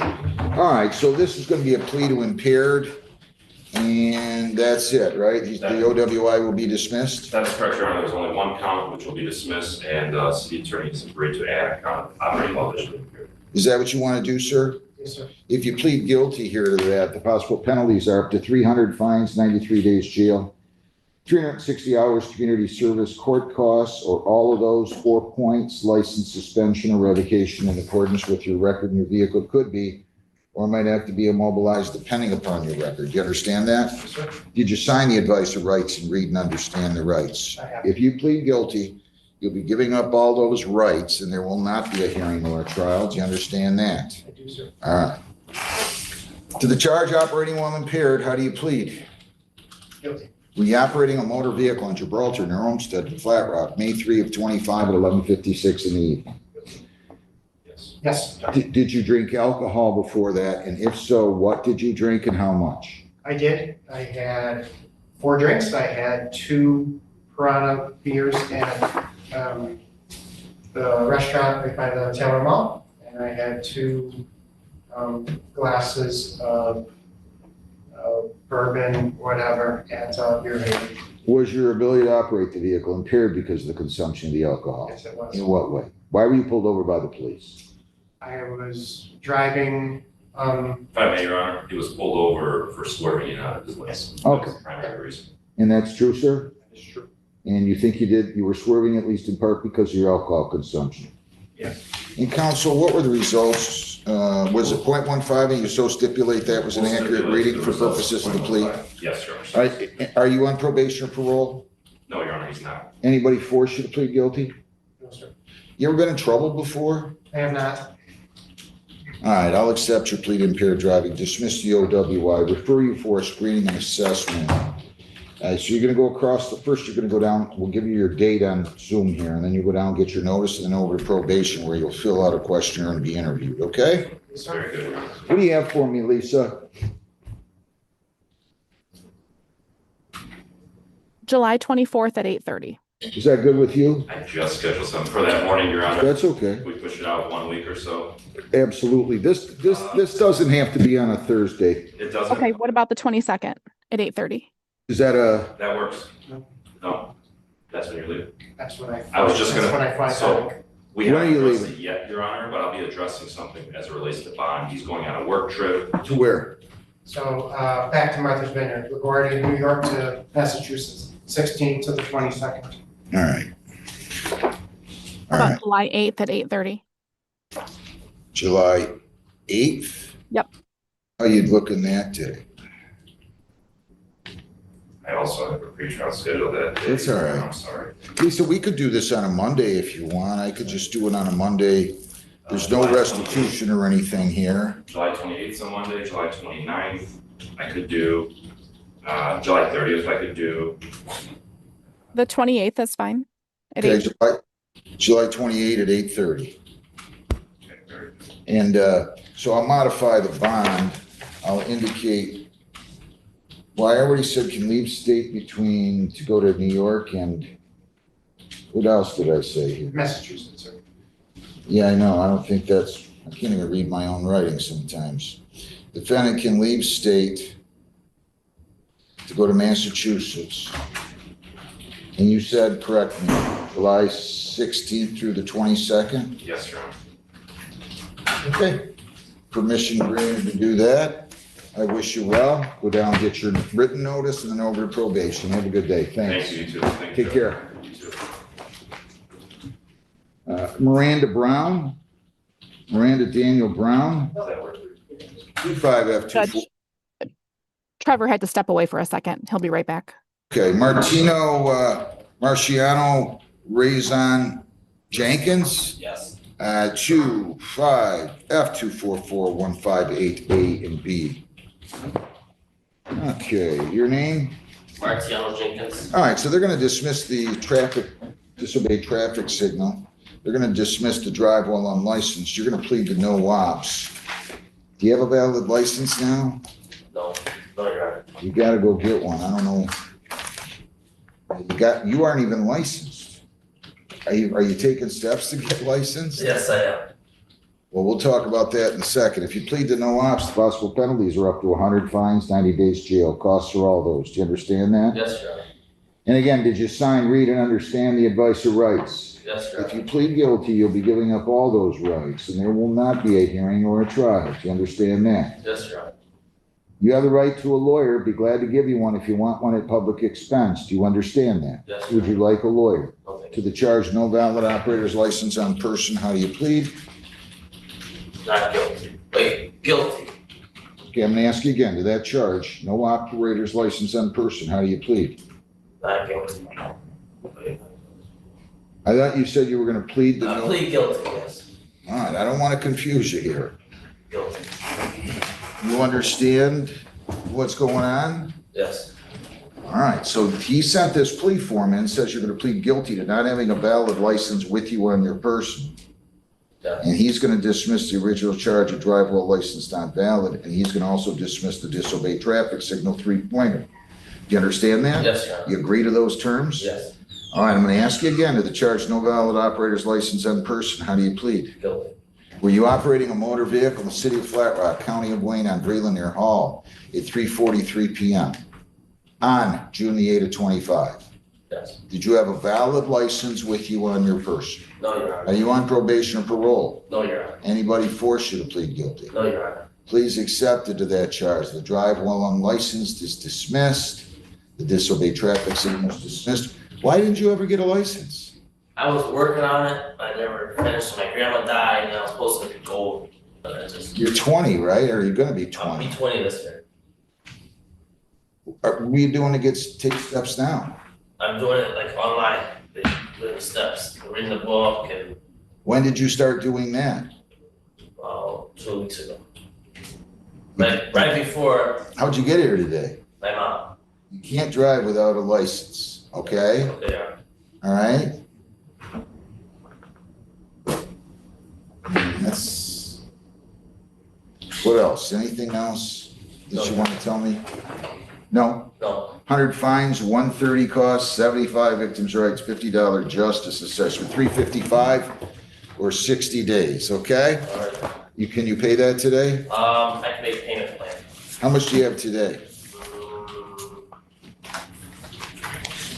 Nothing on me right now. Where do you work at? I was working at a restaurant in Monroe, but not no more. But I take them to court, but they didn't want to pay me, so Are you working, I'm trying to do job currently. you pay $50 a week. Yes, sir. I'll start that beginning on July the 21st, fair? Fair. If you don't have the money, you call the court, we'll go on Zoom on or before any one of your due dates. Okay. Or you come in here and talk to me at 8:30 in the morning, on or before any of your due dates. I'll be glad to give you an extension, okay? Thank you, Your Honor. Best of luck, good luck. Miranda, Daniel Brown, are they ready on that yet, Lisa, or not? No, he's not back yet.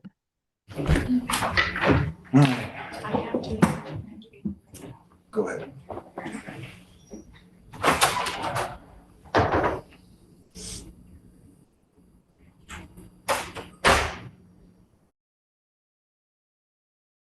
Tracks my driving, so I've been very careful. They trust your driving, is that what you said? No, they check my driving. Checked your driving? Yeah. Because they wanted to raise your rates because they think you're driving not so safely, right? I want to save money because insurance is so expensive. Yeah, well, you drive like a maniac, it's gonna get a lot worse. 195 is your total. Can you pay that today? Can I do it by online or how Yeah, does you it? can do it right on 33court.com with your case number. Okay, perfect. All right? Good luck. You pay that today. We're all set. Thanks, Mr. Daniel. Always Thank a you. pleasure. Thank you. Likewise, Your Honor. Thank you. I know. Matthew Ray Hargis, 25F243-821. Good morning. Good morning, Your Honor. Attorney Connor Pearson, P87-850, appearing on behalf of Matthew Hargis, who is appearing on Zoom today. Mr. Hargis, please state your name for the record. Matthew Hargis, Your Honor. All right. Does he stand mute, wait formal reading, Mr. Pearson? Yes, Your Honor. So for the arraignment, we stand mute, waive formal reading, and ask that a non-guilty plea be entered on his behalf. Okay. Do you have any priors at all? Yes. So around 20 years ago, there was a zero tolerance OWI and an MIP, which now is a civil infraction, but I'm not sure what it was then. Right. I got it. Okay. Can you tell me, counsel, what the alleged breathalyzer or blood draw was? On which? On this case here. So I actually haven't had a chance to review the discovery in its entirety. I've only read the police report, so I don't know the breathalyzer off the top of my head. All right, good enough. Citation says 169. I'm going to go ahead and give you, I'll enter a not guilty plea. We're going to give you, did you present a discovery order? Yes. So I have the report. Yeah. $500 personal, $1,000 personal bond. You cannot leave the state, sir, without the consent of the court or violate any law. You must appear in court as directed, no alcohol, no marijuana, no illegal drugs, okay? Yes, So Your Honor. on that, and we'll give you a new court date. So Lisa, what do you have for me? July 10th at 9:15. Good with you, Mr. Hargis, Mr. Pearson, I mean? Yes, Your Honor. July 10th, you said at 9:15? Yes. 9:15, okay, July 10th, and we'll send out a notice to you. Anything else? That'll be in person, Your Honor? You know, he's in your office, right? No, so right now, he's at his home in Weberville. Oh, he lives way up in Lansing Right. area, right? No, you guys can do it. I mean, if I don't make people come from Lansing. You can do it by Zoom. You can do it by Zoom, okay? I don't have a problem. So Lisa, you can put out right on the notice. Can appear by Zoom. July 10th, 9:15. Okay? Perfect. Thank you, Your Honor. Anything else? Nope, that's everything.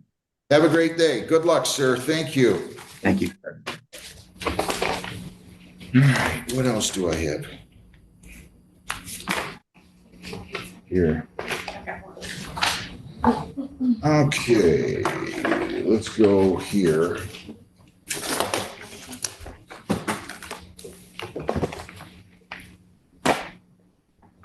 Jason Henry Herndon. 25F244141. Your name, sir? Jason Herndon. You're going to plead to no valid ops. They're going to dismiss the suspend, right? Yes, Your Honor. If you plead to no valid ops, the possible penalties are up to 100 fines, 90 days jail, costs of all those. Do you understand that? Yes, Your Honor. You just sign, read, and understand the advice of rights. I did, Your If Honor. you plead guilty, you'll be giving up all those rights, and there will not be a hearing or a trial. Do you understand that? Yes, sir. Okay, do you still wish to waive your right to a lawyer? I do. To the charge, no valid operator's license on person, how do you plead? Guilty. Were you operating a motor vehicle in the city of Flat Rock, county of Wayne, Yes, Your on Honor. June the 9th of 25 on Gibraltar near Telegraph at 8:08 PM? Yes, Your Honor. Did you have a valid operator's license on your person? I did not. Are you on probation or parole? No. Anybody force you to plead guilty? No. You going about taking care of these tickets? You're in suspension still, I right? am, yes. I cleared up Livonia, I'm clearing up this, and Romulus next. So, You're just giving away your money. They impounded your vehicle, did they? yes, I did. And how much that cost you to get out? I can't get it out. What do you mean you can't get it out? I can't get it out. I don't have money. And see. And you probably spent a few hours in jail, or did they just issue you a citation? 3 days. You know, you gotta get a valid license. I don't know what to tell you. I'll I'm go- working on it. I got taken away a few years ago just for an unpaid ticket before they passed the law, and I, since then, just driving to work, I got driving unsuspended, so it's been hard. Do you work? I do. Where? I'm assistant manager at the new Culvers in Woodhaven that's opening. I'll go kind of late here. I mean, spent a time in jail. 100 fines, 75 costs, 75 victims' rights, $50 justice assessment. 300 or 60 days, okay? Thank you. Can you pay that today? Not today, I'll do some pay arrangement. How much can you pay weekly or bi-weekly? $50 bi-weekly. I don't have a problem. When can you start doing that? Maybe 2 weeks per month. I'll just have you start on July. You get paid on Fridays? Yeah, it's every other Friday, so I get paid next Friday will be The my 4th? check, so, That's the 4th. yeah. I'll just start you beginning July the 21, okay? Thank you, Your Honor. Now, listen, if you don't have the money, come talk to me or get called to court on or before the due date. We'll go on Zoom. I'll give you an extension, okay? Yes, Your Honor, thank you. Best of luck. Just don't do that to yourself. You gotta get that license. I'm working on it. All right, good luck.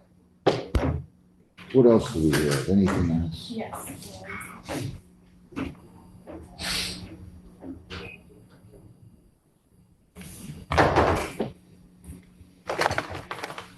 Here you go.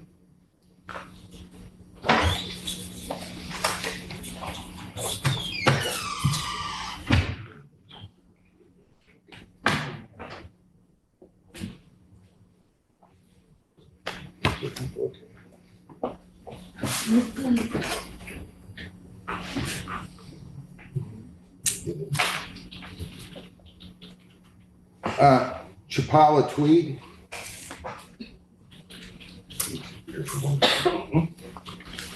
Brittany Rochelle Chapala Tweed, 25F244179. Your name. Richard. All right, so he offered you impeding. It's a civil infraction. You don't have a valid license though, do you? So my license was valid, I let it, just got to that time where I was supposed to order a new one, and because my main car, well, my car. Yeah, but then you can't get that without insurance. Yeah, my birthday was just on May 20th, and my car had went out like a little before then, and so the car I was actually in was, a friend's car, so I could go to the store. That's what I'm saying, he did cut me a break, I appreciate that. All right, you're gonna plead to impeding traffic? Yes, sir. Responsible or not responsible? I was, I'll accept the plea, $150. I'll let you pay this at the rate of $25 a week. I actually, I brought it with me, I'll give it to you, I have. You have 120, you have 150? Okay, you can go down and take care of that. Listen, don't drive without insurance, okay? I hear you, I understand that. I'm doing my best to get my income going, and I'm not. Best of luck to you, young lady. Thank you, Your Honor. Have a good day, guys. You too. Thank you. What do you have at 140, Mr. Cavallaro? What do you have in here this afternoon? Yeah, I know that, but what kind of case, do you know? New Trenton case, Judge. What's a new one? I mean, is it an arraignment pretrial, Lisa? Yes. Well, it's a show cause because he didn't appear at the first one. I see. Why'd you show up so early?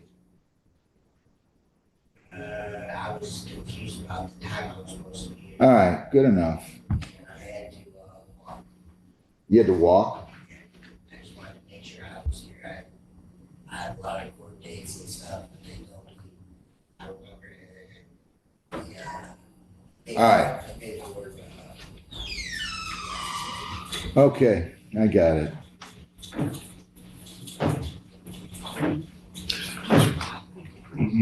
Sam Burton.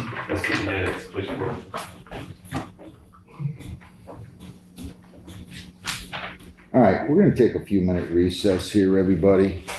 Don't have anything ready? Stay seated.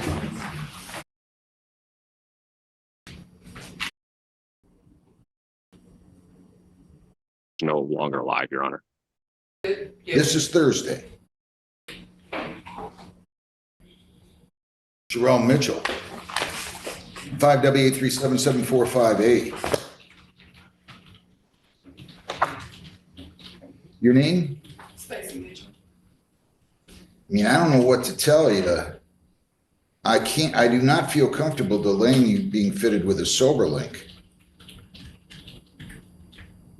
I just don't. When are you gonna have the money? I wanted to say, Thursday?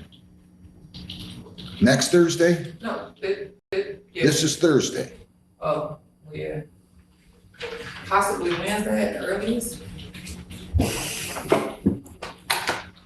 I don't feel comfortable with that. I mean, I don't want to have to order you to go to the Wayne County Jail and be fitted with a sober link. Because you'll be in custody for a few hours or a couple days or 3 days or 4 days. You got nobody you can borrow $115 from?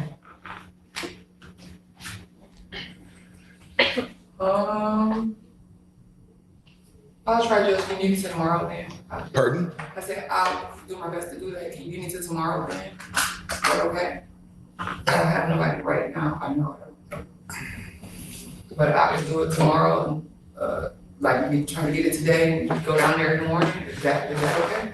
All right, I'm gonna extend the time, but I don't want to try to do it. You're gonna have to do it. Defendant has until tomorrow to be fitted with SoberLink, okay? Okay, And you go talk to Jessica about this, okay? okay, All right, good luck. all right, thank you. You're welcome.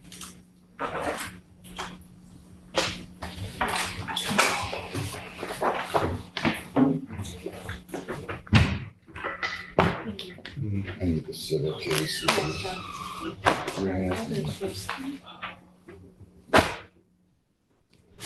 Lake Trust versus Sarah Fovich. Lake Trust Credit Union versus Jasmine Serafovich. 2404696.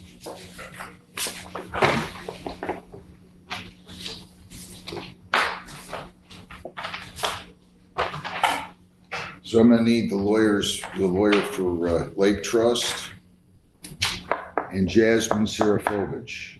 They're coming in, Your Honor. Thank you.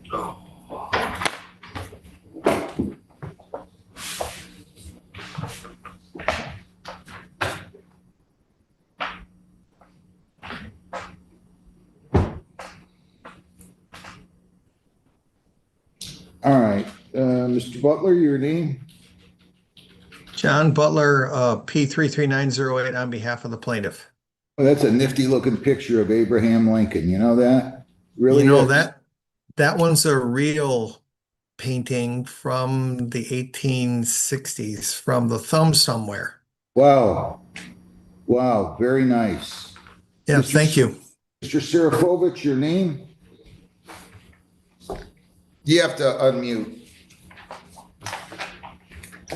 Jack Serafovic, good morning, Your Honor. I don't have any problem with adjourning the bench trial, so you can file your motion. Any objection to that, Mr. Serafovich? What was the motion again, sir, Your Honor?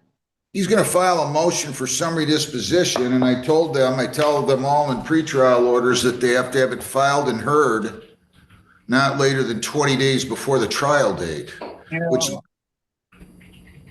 I mean, I would respectfully oppose the motion. okay, that's fair. Linda, I'm going to grant the motion, or Jennifer, whoever's out there, and you guys can give me a new date. So I'm going to grant the motion to adjourn.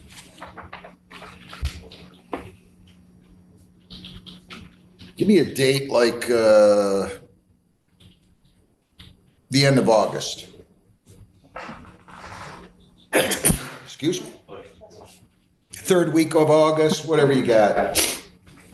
How about August 26th? Trial adjourned to August 26th at 9 o'clock?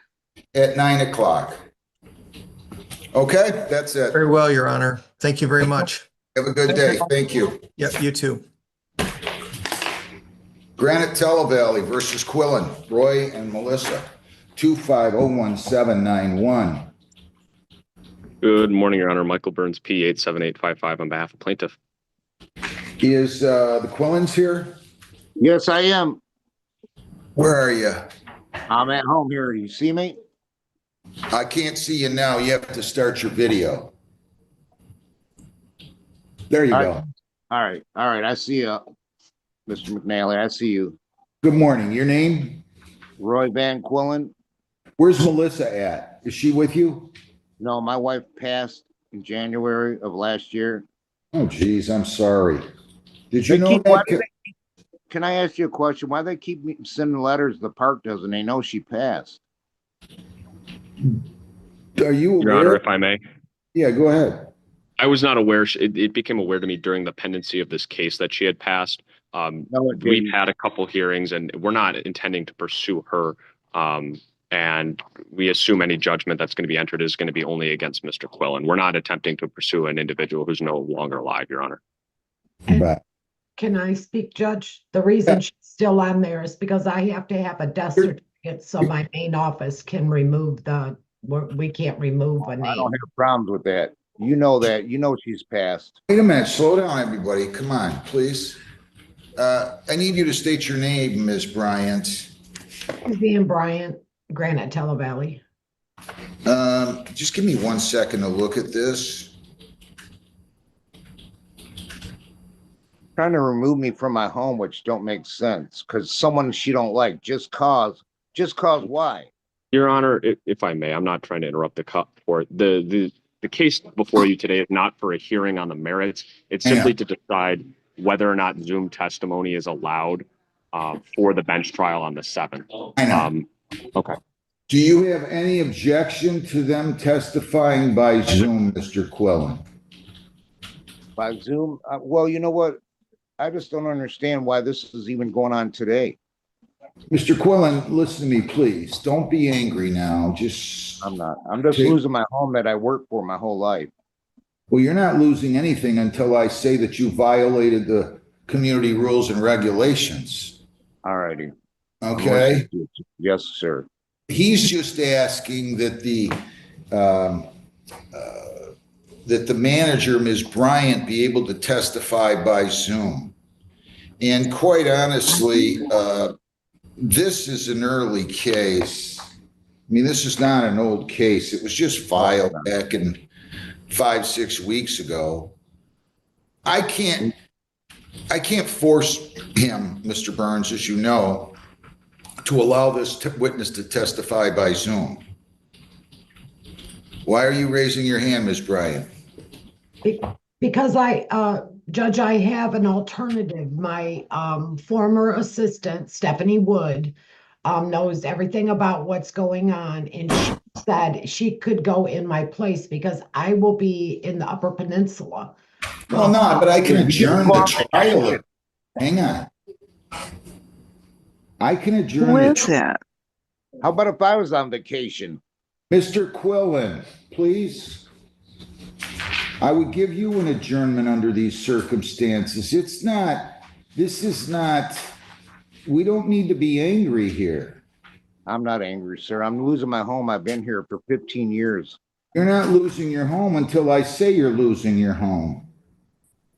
Just stop getting so angry, please. I'm sorry, sir. I'm sorry, sir. I don't have a problem with adjourning this, Mr. Burns. I don't believe I can force him to do it by Zoom or allow her to appear by Zoom. Yes, Your Honor. And I mean, I didn't double check it, but I try to remember things like that. And I don't believe I can force him to accept the fact that one of the witnesses is going to testify by Zoom. So I'm just going to go ahead and adjourn it. Yes, Your Honor. And we'll put it out 2-3 weeks more. Okay? Yes, Your Honor. What is this? Can you give me a little bit more? Yes, Your Honor. I'll give a quick run through. The premises of the case is that Mr. Quillen has an individual residing with him who was previously evicted from the community. The grounds for the eviction are contested, but it's not contested that she was evicted and that she's living with Mr. Quillen. It's plaintiff's contention that this is a violation of community guidelines, and that the unregistered tenant continues to reside with Mr. Quillen. And so we filed the instant case for a termination of tenancy against Mr. Quillen because of his continued harboring of an unregistered tenant. Mr. Quillen and I have had discussions over the phone. I don't think parties have been able to resolve. One time before this. Mr. Quillen. Mr. Quillen. All right, I'll be quiet. I'm sorry, sir. Please, this is the courtroom you're in right now. You wouldn't act like this if you were in the courtroom, but it is a courtroom because you're appearing by Zoom. Now just let him finish. Go ahead, counsel. Thank you, Your Honor. I mean, I don't think it's plaintiff's contention that they want Mr. Quillen to lose his home. That's not ideal for anybody. But the community has rules and guidelines, and as of so far, we have not been able to reach a resolution. I stand open to Mr. Quillen and I having those discussions, but as of yet, we haven't been able to resolve anything, and so the court sent it for a bench trial. I just want to make sure that I understand. Yes, Your Honor. It's not that deep. You evicted a tenant who is now living with Mr. Quillen in his unit in violation of the community rules and regs. True? That is correct, Your Honor. All right. Well, it seems very simple. Mr. Quillen, listen to me. All right, I am, sir. You don't have the right to make your own rules. I understand that, sir. So this is very, very, very, very, very simple. Now, I am going to be very cautious about listen. I'm going to be very cautious about getting involved in these settlement negotiations. Yeah. I could be wrong about this, but I have a feeling that if you agree that she leave, that maybe, just maybe, this will resolve. Now, I can't get involved in this. It's a bench trial.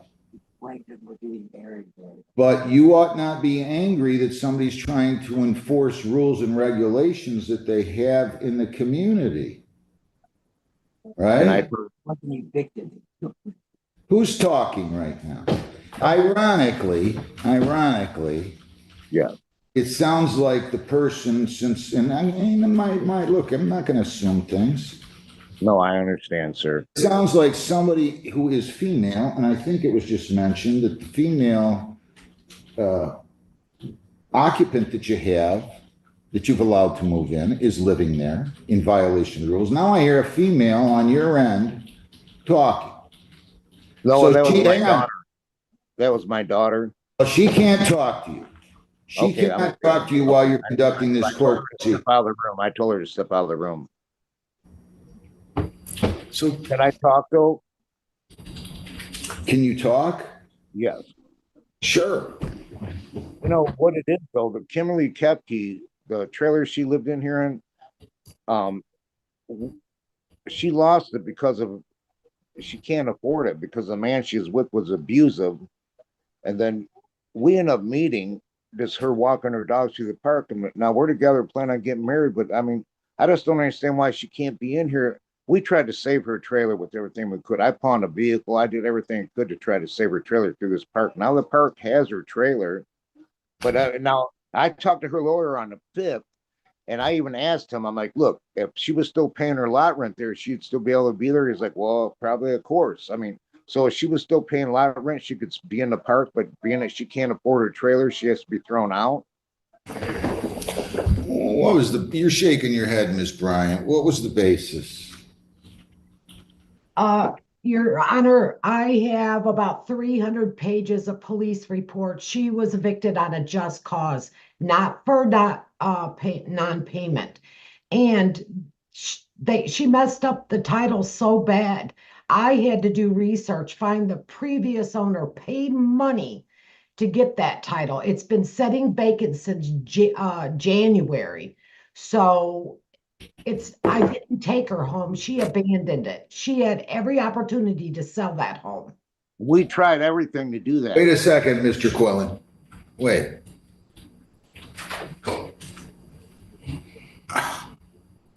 How do I say this nicely? I'm not revisiting that. You have community rules. There's a lot of people that don't understand a lot of rules and laws that there are. That's fine. I get it. You don't have the right to make your own rules. No, I understand that, but what is just cause? Sir, all I know is they think that you have an occupant into your unit that's not authorized to be there. And guess what? That's what I'm going to decide when we have the bench trial. Do you have an unauthorized occupant? And is that occupant allowed to be there under the rules and regulations of the mobile home? I understand that. I'm not getting into why she was evicted, how she was evicted, if they were justified to evict her. She's no longer there. And you can't just make your own rules. Now, look, I don't know what to tell you. I mean, great that you want to get married to her. Maybe you need to sell this and buy something else. I don't know what to, sir. I'm trying to sell it. Well, that's fine. But in the meantime, she can't be there. Yeah. Okay? You got it? What day did you give me for a trial? Can you hear me, Elizabeth? Linda? I didn't. I didn't give you a date yet. All right, give me one. In September? No, I don't want to go that long. We're going to go to early August or something. Okay, how about August 12th? How about a week or two earlier than that? Oh, well, then you're talking July? I know, because I know I'm not going to be. Well, we have July 15th or July 29th. Let's do July.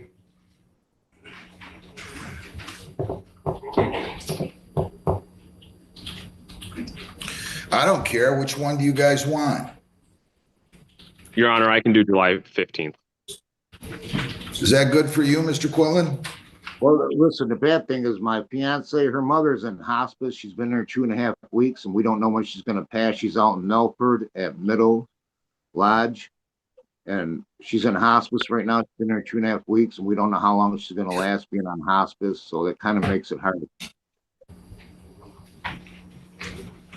Your Honor, if the court wants to go out to the 29th, that's fine as well. Ms. Bryant, do you have any objection to the 29th? And then I leave it to the court's discretion, the 15th and the 29th, Your Honor. We'll do the 29th for you, Mr. Quillen. Give me the time, Lisa. All right, Linda. 10 o'clock. July 29th at 10 a.m. And again, that will make this other issue moot as to whether or not Ms. Bryant can appear by Zoom. So we'll just make it July the 29th. Do you need an order or anything, Your Honor? Yeah, I don't think so. Well, it'd be nice, I guess.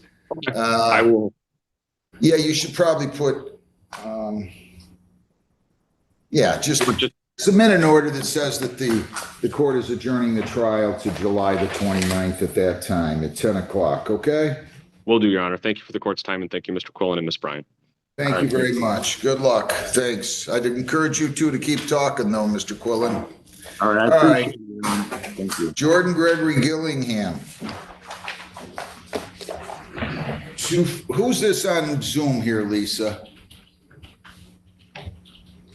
I believe it's Mr. Story. All right, let me take this real quick. 25F256840.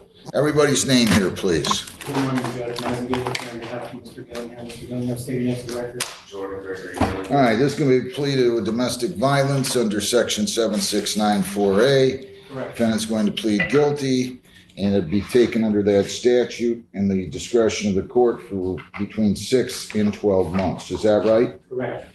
Mr. Gillingham, is that what you would like to do, sir? Yes, Your Honor. If you plead guilty, I'll take this under that statute. I'll place you on probation. I'll set terms and conditions. If you're compliant, that case will be dismissed on motion of the prosecutor at the conclusion of the probationary term. Again, so long as you're compliant, you understand that? Yes, sir. Did you sign, read, and understand the advice of rights? Yes, Your Honor.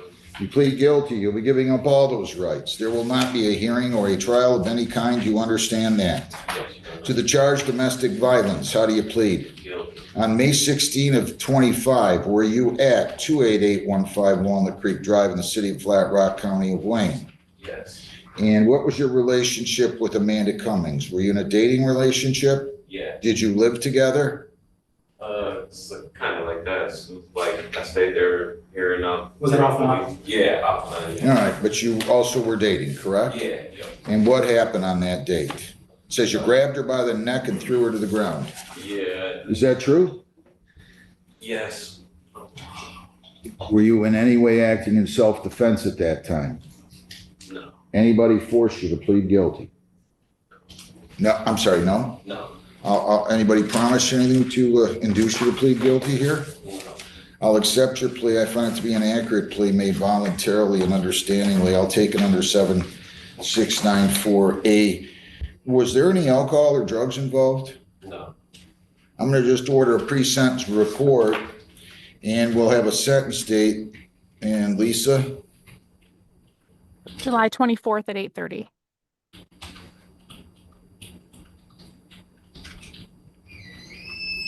Okay, July 24th at 8:30. You go down the hall, get your notice. You'll come back across the hall, go to probation where you'll be interviewed, and then they'll prepare a report and recommendation. Good luck. At Wayne County Jail, can you join the breakout room?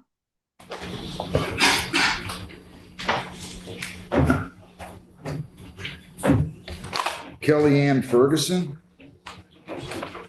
File number 2. OR 511287. Judge, there should be 2 files for Ms. Ferguson. Yes, there is. My apologies. I also have 19R 511211. Okay, I ordered an updated PSI. Your name? Mr. Gate? I'm sorry. Good morning, Judge. Mazzy Gift, Grand Ms. Ferguson. Okay. This was from 2019. Yes.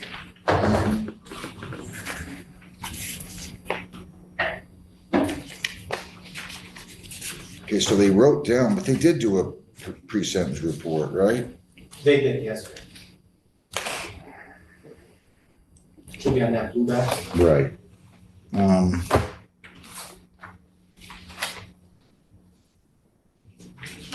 Now I'm taking another plea to disorderly?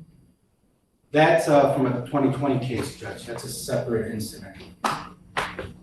What is the basis for the no contest plea? Recollection, Judge.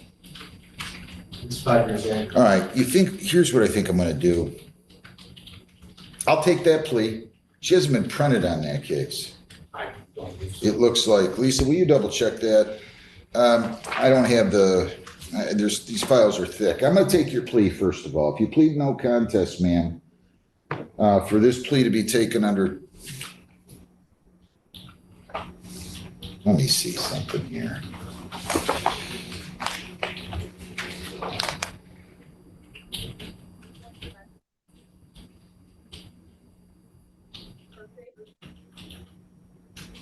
I mean, this one troubled me.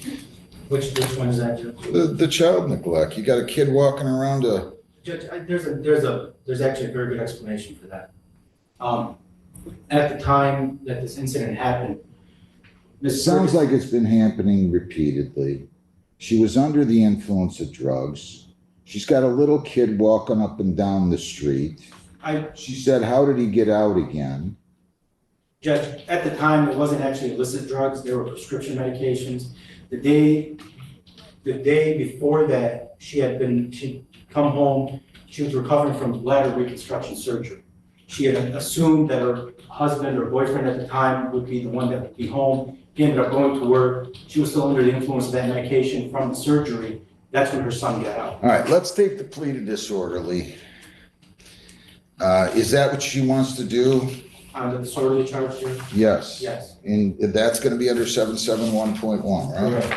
If you do that, ma'am, I'll take that under that statute. If you're compliant, the case will be dismissed. Do you understand that? Yes. And did you sign, read, and understand the advice of rights?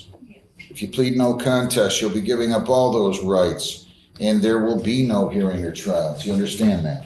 Counsel, you stipulated can use the police report to establish a factual basis. I've had it marked Peoples 1, and the basis for the no contest plea. Recollection. Lack of recollection? Correct. Is that right, ma'am? Yes. All right. To the charged disorderly person, which again is punishable by up to 500 fines, 90 days jail, costs are all. How do you plead? No contest. All right, I've had the report marked Peoples 1.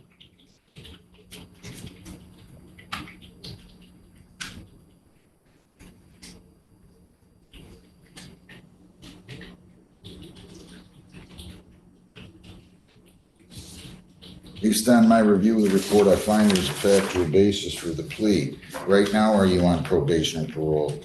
No. Anybody force you to plead guilty? No. Please accept it. We're gonna set a new sentence date. I'm gonna order you to go over there today to get printed and photographed by 1 p.m. to the Rockwood Police Department. And I'll set both of these for the same sentence date. Lisa, what do you have for me?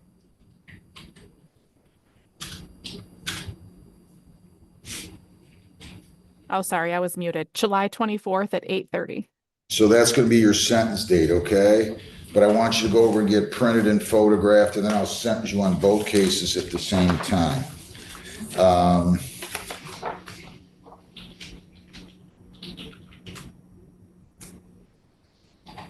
right? I wish you well. Good luck. Thank you, Judge. Thank you very much. So you're gonna go down and get the order and take it over to Rockwood, okay? You understand that? Yes, sir. And we're gonna talk about this in more detail when you come back. Best of luck.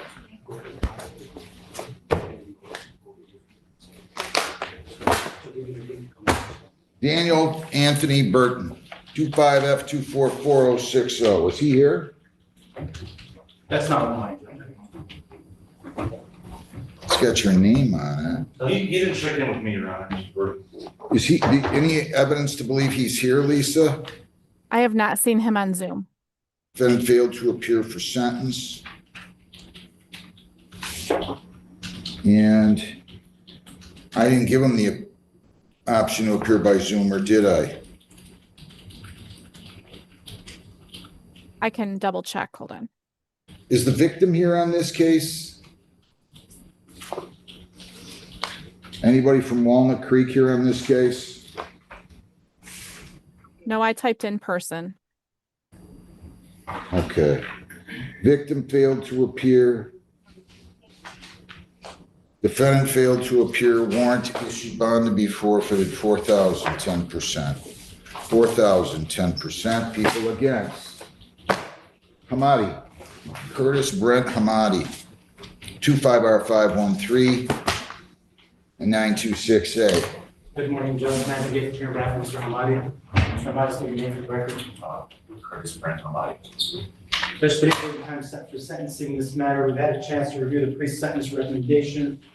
Judge, there's just one issue with regard to a correction with regard to Mr. Hamadi's past criminal history. The report does show a conviction from 1999 for a operating while impaired charge from Arizona. That was never a conviction, Judge. That case was actually dismissed. How did you ascertain that? It was according to Mr. Hamadi, there was an issue with the state of Arizona and the breathalyzers, so they ended up doing a mass dismissal of people who were charged at that time because there was, I guess there were issues with the BAC calibration with regard to the machines. So he was never convicted on that case. Well, that's kind of important here. It's really important. Yeah, he said he's never even been to court on that, Judge. He just got a phone call saying that that case was dismissed. Can you call in Beth?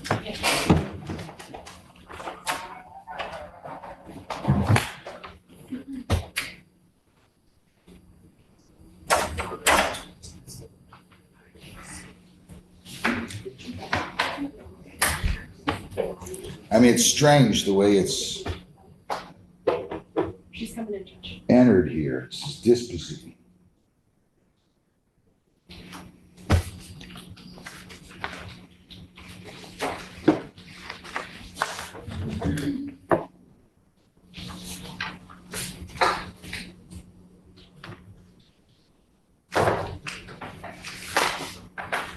Let me wait for her to come in. You guys can stay right there.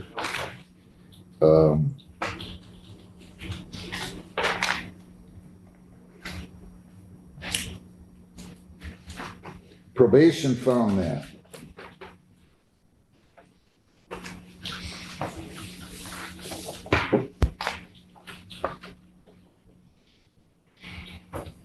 But I mean, this is a checkered past you got here. Yes, sir, I've made a lot of mistakes. But Ms. Wild, your name? Elizabeth West, patient owner.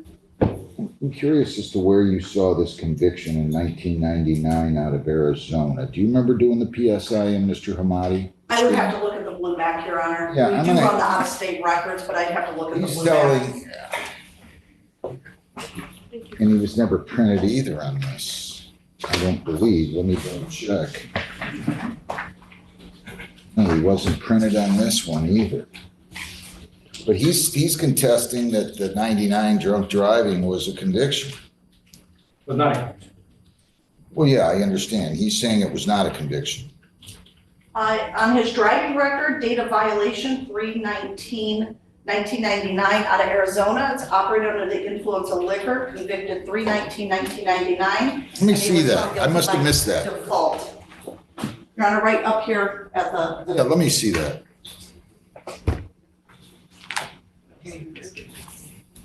Judge, Mr. Hamadi is claiming that That was the March actual arrest 19th is date. the actual arrest date.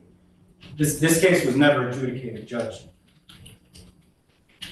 They can't even find a case number. I did research myself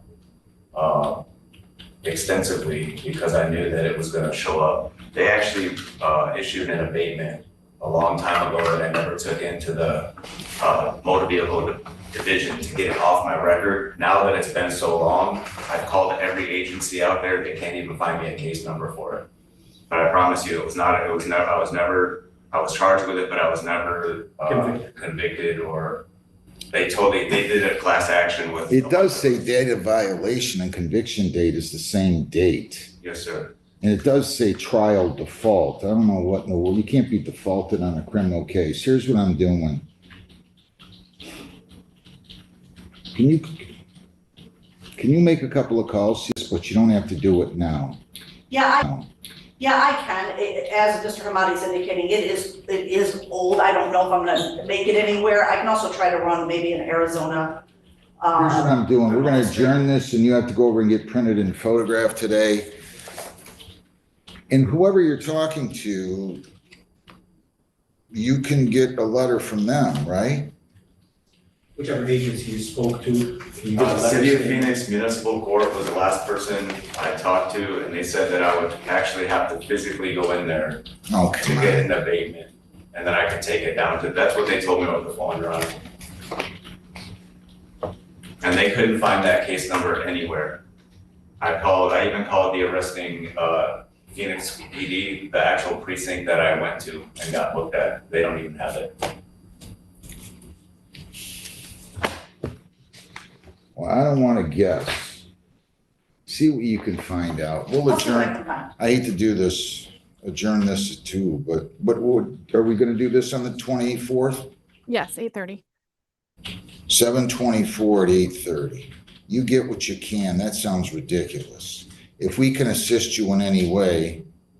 I've actually had the City of Rockwood chief helping me with it, and he couldn't even find the case number, Chief Kraus. I had his help on it. He's been helping me since the start of this, and Maybe you can find it, but I want you to know, I'm not impressed at all with your record here. I understand that. I've made a lot of mistakes, and a lot of them could have been prevented, and I mean, you got at least 3, including this one. Now, I get the fact that there are over multiple years, but let's see what we can find out. Don't spend too much time. If you can fight it out without too much trouble, great. If you can't, come talk to me and you figure out what you can. But you do go down the hall, get your notice, get your order for prints, and go over to there today. Will you please? Mr. Hamadi, do you understand what I'm saying? Mr. Hamadi, do you understand what I said? Yeah, questions asked. you want me to go to Rockwood PD to get? You have to go over and get fingerprinted on that case. You were never printed. Okay. Okay? Good luck. All right. But she has to go to Gibraltar. They do prints for Rockwood. Oh, yeah. They'll explain that to you. Rockwood does their prints through, sir, listen, you're not going to Rockwood. You're going to Gibraltar. Because Gibraltar prints for Rockwood now. They started doing that 3 months ago or so. All right, good luck. Thank you. Solomon Knighton, 25F258941. Empathy on behalf of Mr. Solomon Knighton. Mr. Knighton, if you can hear me, can you state your full name for the court? Solomon Wesley Knighton. All right, so we're just adjourning this? Yes, Honor. If we could have July 16th, I'm actually house that day, if the court is okay with that date. Is that good, Lisa? No, Flat Rock's not here that day. Oh, Flat Rock's not here that day. We're only here on Thursdays. I'm there Thursday, July 17th. It would be a crossover, Judge. It's up to you. What about, do I have Rockwood on the 20? Wait a minute. Flat Rock. Do I have Flat Rock on the 24th or no? Yeah, July 10th and July 24th. You're gonna be here that day, right? No, I won't be there the 10th or the 24th. I could be there on the 10th later. All right, I'll tell you what, I'll give you the 17th, but I'm kind of getting in the middle of Judge Hessen's docket, and I don't want to do that. So you got to be here promptly at 8:30, okay? I will, Judge. Promptly at 8:30, so I'm not getting in her way. All right, that's not fair of me to do, but I'll do that for you. So, sir, you're going to go down the hall. You're going to get your notice, and you make sure you show up on time, okay? All right, good luck. Anything else, Mr. Teal? No, Thank you, Judge. You all have a good day. You too. Thanks a lot. People against Thomas, James Joseph Thomas. 2B141019. Your name? James Thomas. All right. Do I have, who's his lawyer on this one? Crawford. Is he coming?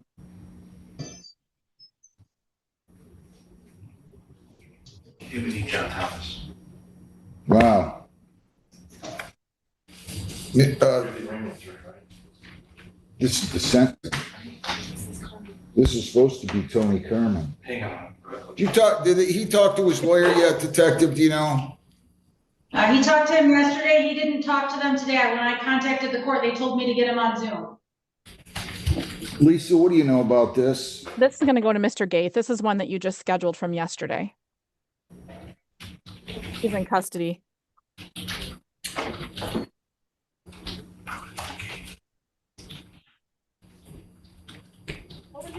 Yeah, we'll set you up with Mr. Gaith. He didn't speak with Mr. Gaith yet, right? No, I didn't know if that was a video or who that was. That's okay. Take this to Mr. Gaith and tell him we'd like him to get on with this gentleman as soon as he can. Okay. And then we'll take care of this, Detective, okay? Okay, thank you.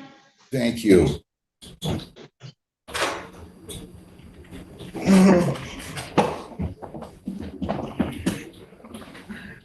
I could have put them in a breakout room. Did they leave? Oh, I'm sorry. Well, Gaith wasn't here. What do you want me to do? No, it's all right. I was just going to put him in a breakout room with the attorney when he logged on. Okay. What's he going to do? Call? A, wait a minute. B, then 25T644175. R. So 189 cash or surety on the R case. On the 175B case, 114 cash or surety warrants to issue. People against Abronia, Rennell Robinson, 24B147136A. Defendant failed to appear. 390 cash or surety warrant to issue. People No against fine Sullivan. court card. Deontay Ryan Sullivan Johnson, 20.826.226. A, B, and C, and I also have 22F237314A. So on this 226C, defendant failed to appear.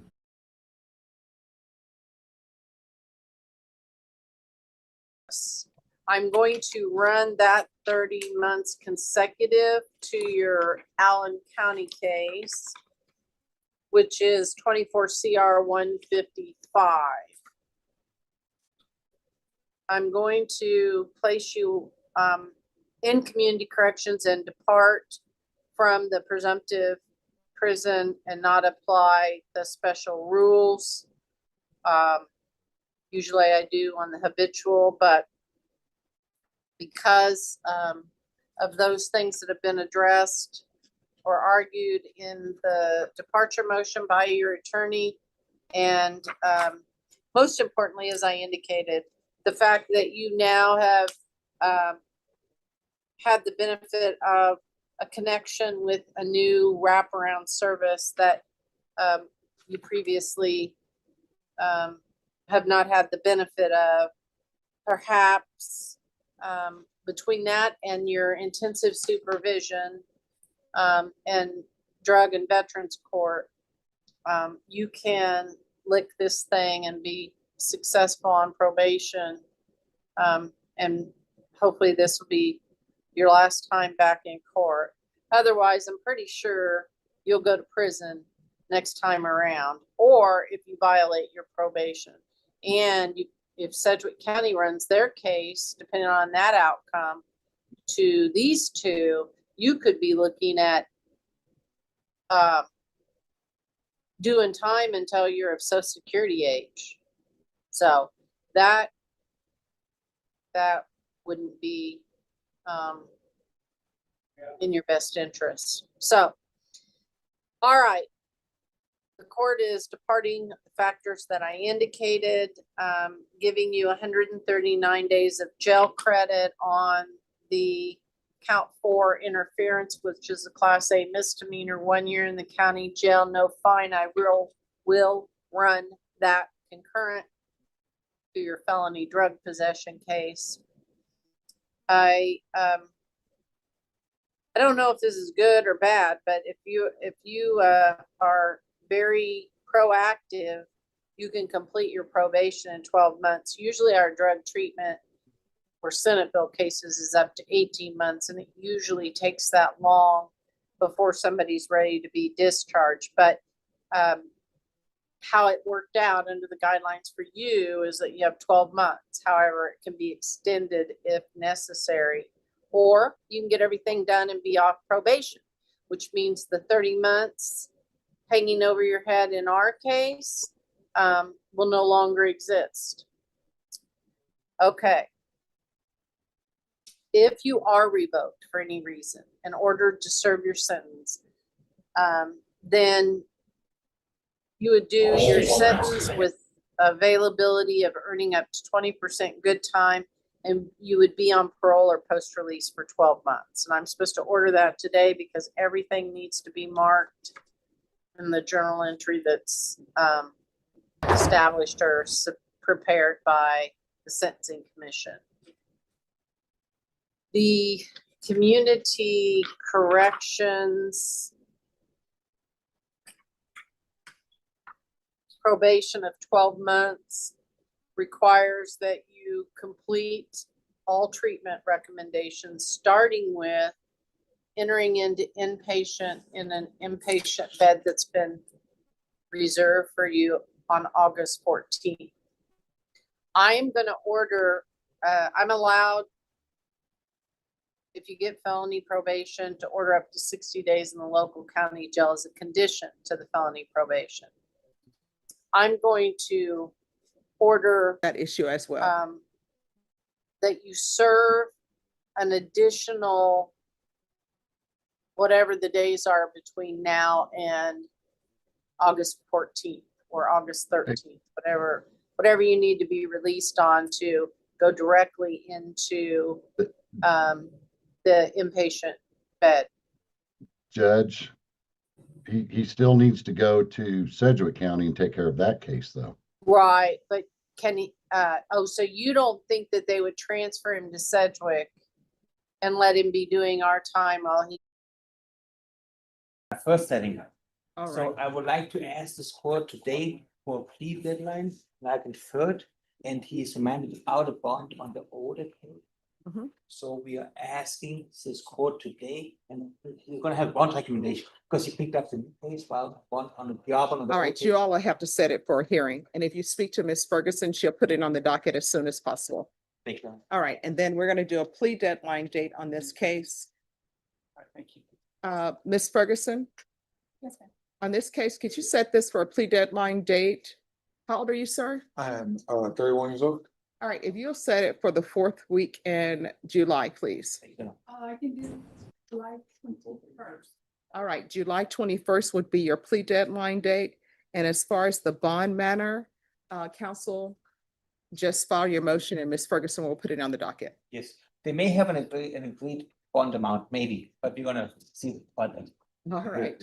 Thank you. All right, we'll see you back on July 21st at the latest, okay? Okay, just thank you. They You're may be welcome. excused, Donna? Yes. All right, Roxanne Gonzalez. You need to show your video, please.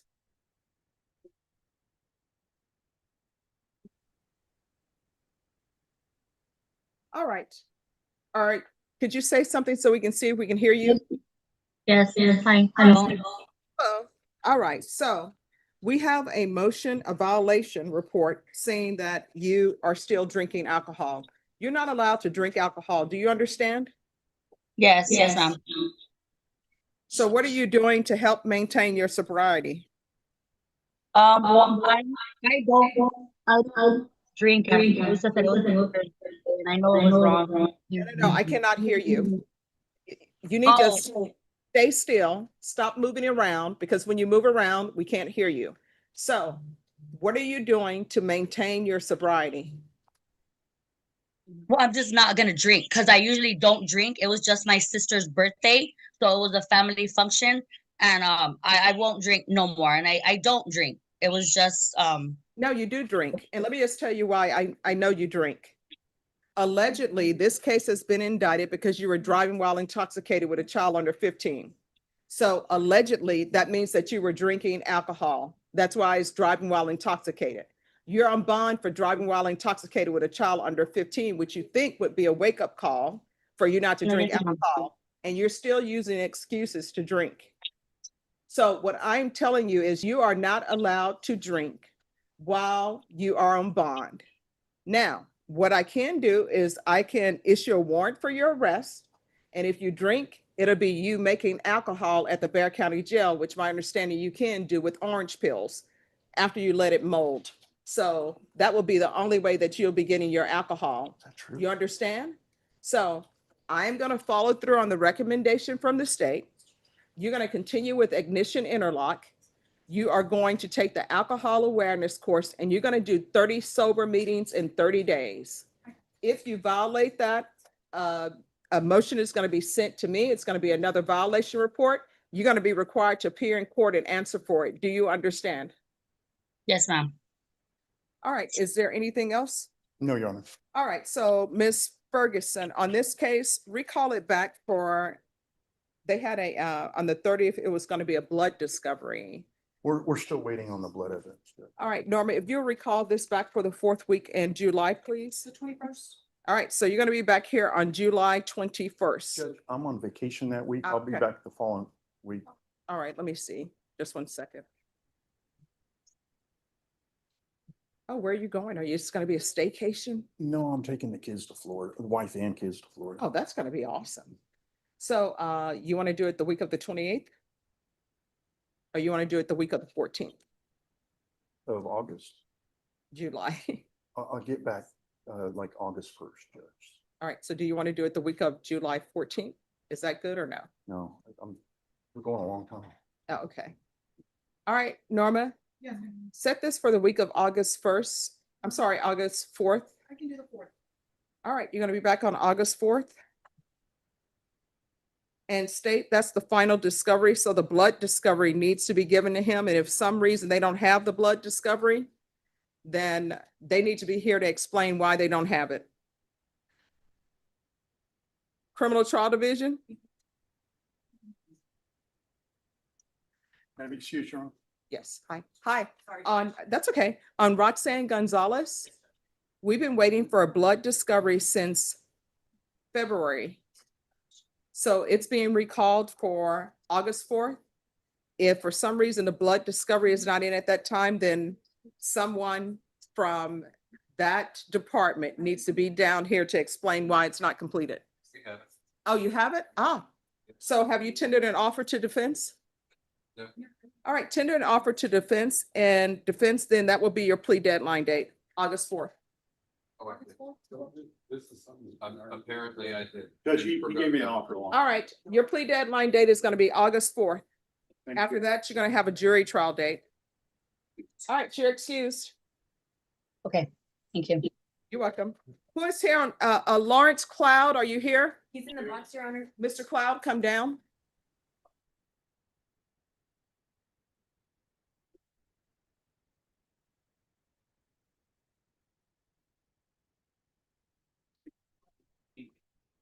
All right, Mr. Cloud, your attorney is out sick. Okay, how you doing this morning? Doing okay? How you doing? I'm doing all right, but best that I can be, you know what I mean? I'm stuck All in right, jail. okay, so I here, got a couple of objections I'd like to make though about this indictment I got. all right, so that needs to be done through your attorney. Well, I haven't talked to the dude, I don't know where he's at. And He's so sick. He's always sick, he's supposed to see me in the jail All on right, like- so let me talk to you. Yeah, go ahead. All right, so right now you're coming at me at 100. My suggestion is you put it on 80. Yeah, I'm good. All right, so talk then fast like that means lowering your voice. Okay, I'm All sorry. right. I mean, I talk loud. I'm talking too loud or something? Yes, you're talking very loud and usually people up here and whisper. So, Oh, I'm sorry. I was a Marine. I'm used to talking loud. I want to get my point across. That's all. well, I mean, you don't have to, talk overly loud for me to I'm hear gonna you and talk- get I'm your sorry, point I'm across. just talking, I mean, I'm talking as low as I possibly can. Okay. Right here. All right. So what I'm telling you is your plea deadline date is today. Okay. Your attorney is ill, so your attorney cannot be here. Your attorney's not gonna be here. Stuff going on. Yeah, And leave me, well- because, I mean, Mhm. really, I have some couple of objections, because he hasn't done his job. He ain't come to see me. There's evidence that needs to be, brought to light.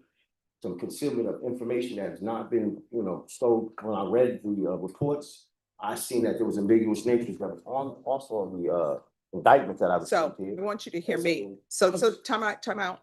This is the thing. I want you to hear me. Yeah, I'm listening. So all of the information that you're giving me right now, that you're saying the indictment is incorrect, it does no good to give you that, for you to give me that information now. You know why? Because your attorney is not here. So what I'm gonna do is I'm gonna reset this case for the week of July 7th. Your attorney will be here, and if your attorney is not here, then we'll address that issue as well. What date, Ms. Ferguson? All right, July 7th. All right, and this is what the other thing I want to tell you. Yeah, go ahead. I don't know what was happening between you and the deputy, but Well, in he was- no. In this courtroom, I require that everyone treat everybody with respect. Yeah, he came at me foul though, so I'm. No, let me just tell you. Here's the thing. Yeah, go ahead. This is what I've discovered in my time on the planet and my time in working in courts. If you have a judge who is rude and disrespectful to people, then you know what ends up happening? Everybody on the staff, everybody in court thinks, oh, the judge is rude to people, so it's okay to be rude to people. I don't have people be rude to people. I'm not rude to anybody. So what I can tell you is the deputies, they're not my employees, but I know they're not rude to people. The staff, they're not my employees, but I know they're not rude to people. The people I'm in charge of hiring is the court coordinator and the court reporter. And guess what? They're not rude to people because I'm not rude to people, and I don't tolerate people to be rude to people. So here's the thing. When you are frustrated over something, that doesn't mean that you take your frustration out over nope. You don't take your frustration out on other people, because guess what ends up happening? What ends up happening is everybody shuts down. Nobody's listening because you're coming at them in a certain way. Okay. So your attorney's not here. There's nothing I can do about your attorney not being here because your attorney is ill. What I can tell you is your attorney was here on April 25th. Your attorney was here on June 2nd. Your attorney is ill. It happens. I don't think he was standing outside saying, please let me get sick so I can't come to court. So we're going to bring you back on July 7th. On July 7th, your attorney will be here and you can discuss what issues you feel you have that are valid concerns or valid motions, and he will talk to you about that. Okay, well, can I ask you a question? Because Sure. the case has been dismissed, right? And they indicted me, and I've been asking him, when you gonna file a motion to suppress, do this and that? He hasn't done his point. He hasn't done his job. He's ineffective. I'm like, dude, can you do something about it? I'm gonna come visit you. Doesn't come visit me. 183 days go by, okay? I've already had a section 17, 1.15 violation where they didn't even give me, DA didn't give me no liberty on that. I'm on parole. So I wanted to go home at that time. I breed dogs and I can't have my liberty to be free at a time when I'm supposed to, because you didn't indict me. And then you indict me at 145 days later, and then my parole sets me have to be stuck in jail. I'm tired of being locked up. And then you dismiss the charge. There's the inadequacy of the charge. It doesn't make any sense. The charge is dismissed. Why do I gotta stay in jail and have to put up with nonsense if the charge is already dismissed? All right, That's so a crazy what I'm thing. telling you is that your charges have not been They're dismissed. using the charge instrument as the indictment. I understand that, yes. Yeah, so your charges have not been dismissed. Well, And this is the thing. I always tell people to listen. okay. And what I told you was, it does no good for you to tell me about how you think your case should be dismissed because your attorney is not here. Now, if you just want me to listen to it, I will listen to it, but it does no good for me to listen to it because you have an attorney and your attorney is not here. Your attorney is ill. So we will bring you back on July 7th and we will hear that. I understand that, but understand where I'm coming from. I'm objecting because I never even evaded arrest and this is just a bunch of nonsense. Okay, so let me ask you It makes no this. sense. Let me ask you this. Are you talking to me about your case? The indictment and the case itself, I never evaded arrest at all. Okay, the problem was No, existing. no. Here's my question. I want you to hear what I'm saying. Are you talking to me about your case? The indictment and the case is involved with the indictment, of All course. right, that's either yes or no. Is Yeah, that what you? indeed I am. Yes. All right, so did I not say that it does no good for you to speak to me about your case because you have an attorney and that attorney needs to be here? Your attorney is ill, so we're bringing you back on July 7th. All right? All right, don't put your hands. All right, so no. They're gonna take you away, okay? I'm getting my stuff, man. Don't put your hands on me. You need to talk to this dude too. I don't take that from nobody, bro. Don't put your hands on me like that. Really? I don't give a damn. I know I'm coming back there.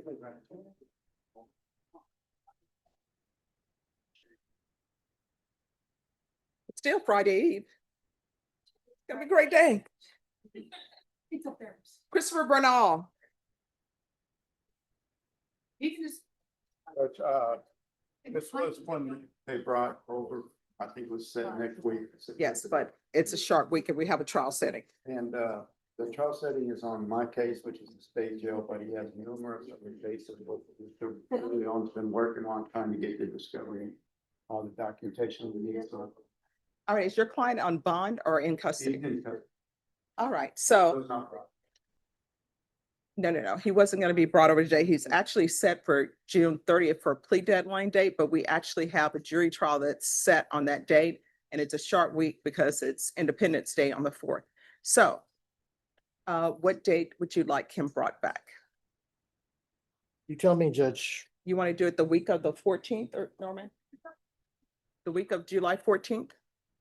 Yes, we can do the 14th, we can do 15th. All right, July 14th. Yeah, 14th's fine. Thank you, Judge. Thank you. For now. Thank you guys for. Thank you. I don't have,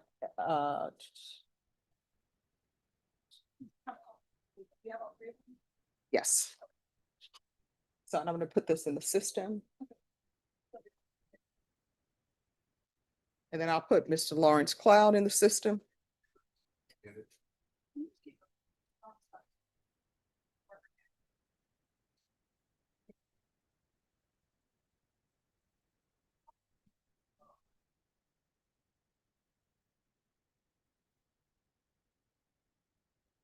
Everything's up.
Raining because Brody likes to meet people instead of working. Yes, he's so cute though, and I saw blue. Oh, blue is great.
Yes.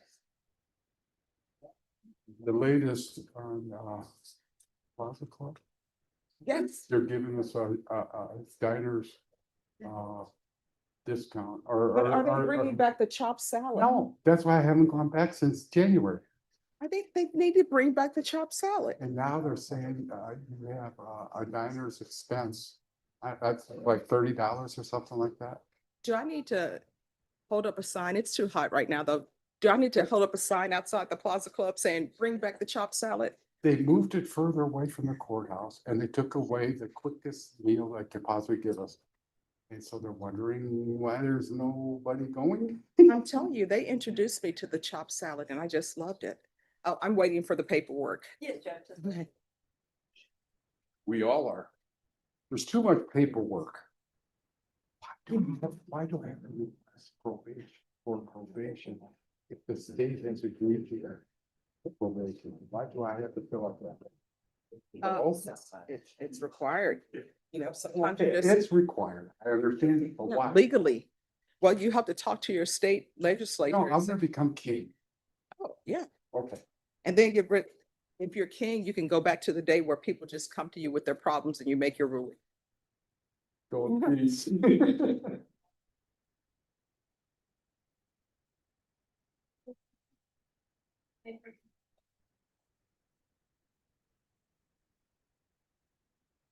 All right, who's here on Jose Cervantes? Present, Your Honor.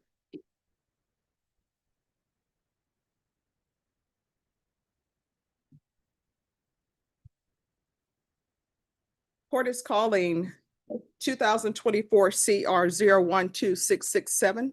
Oh, I'm so sorry.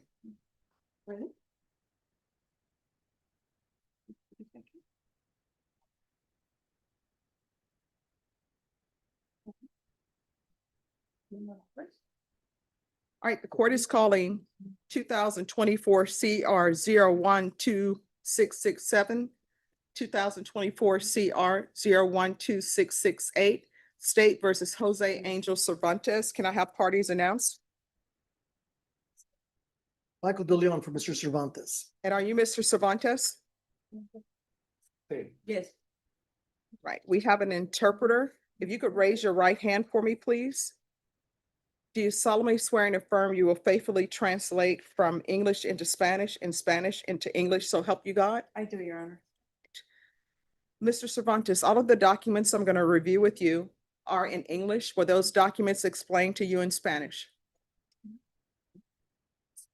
Yes. Defense, were you able to explain these documents to Mr. Cervantes in Spanish? Yes, Counsel, have you received all discovery in each of the cause numbers? I have, Your Honor. Did you review that with your attorney? Yes, In each of the cause numbers, the court will find that the state is in compliance with discovery. In each cause number, Mr. Cervantes, did you review the true bill of indictment with your attorney? Did you understand it? Yes. Counsel, in each cause number, do you waive the reading of the indictment? we do, Your Honor. State, in the cause number ending in 6-7, are you proceeding on the indictment as presented? And the cause number ending in 6-8, are you proceeding on the indictment as presented? No, Your Honor. Yes. One and 18 counts 2. No objection.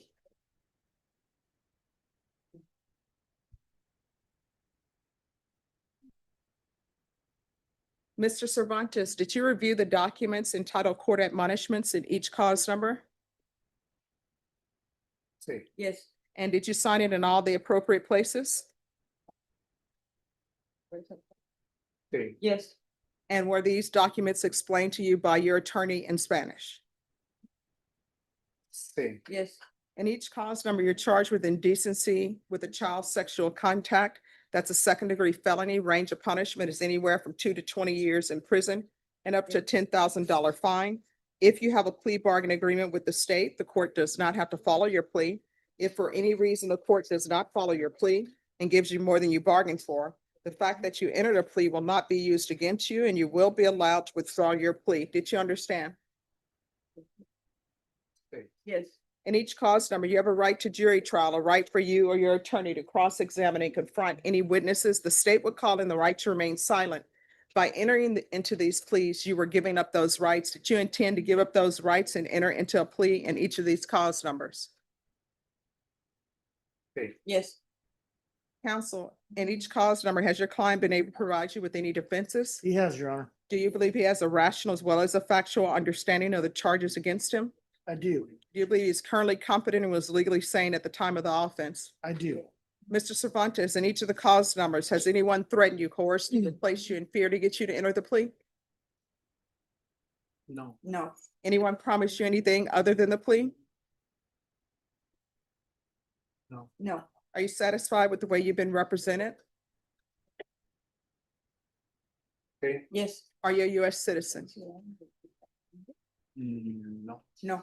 Off the record for a moment. Cindy, do you need a cough drop or anything? Okay. Let me know when you're ready to proceed.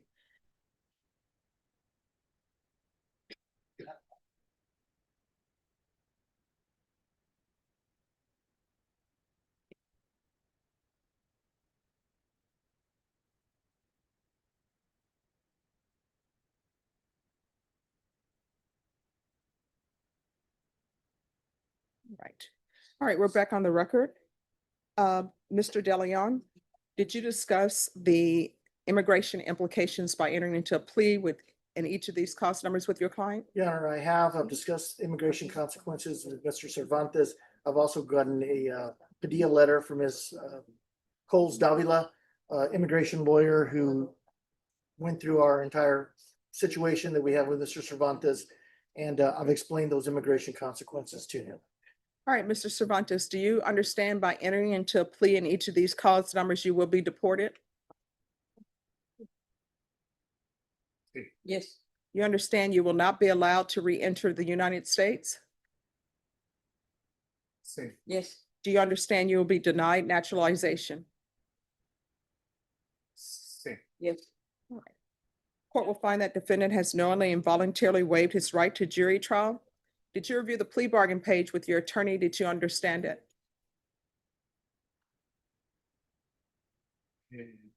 Yes. In each of the cause numbers, your punishment is to be assessed at a $1,500 fine, 8 years in the prison. The cases will run concurrently. There's to be Chapter 62 compliance, and there's to be no contact with the complainants. Did you understand that to be your plea? Yes, I understand. Defense, is that the plea? That is the plea agreement. Yes, Your Honor. State, is that the plea? Yes, sir. Did you review the waiver of appeal paragraph with your attorney? Did you understand it and sign it in both places? Yes. Did you understand by signing that you're waiving your right to appeal? The only items that can be appealed are written pretrial motions that have been filed, heard, and ruled upon by the court. Did you understand? Yes. Counsel, have there been any such motions? No such motions, Your Honor. Then to count one in cause number 2024 CR 012668, how do you plea? No me opongo. No contest. And cause number 2024 CR 012667, how do you plea? No me opongo. No contest. State, any evidence to support the plea?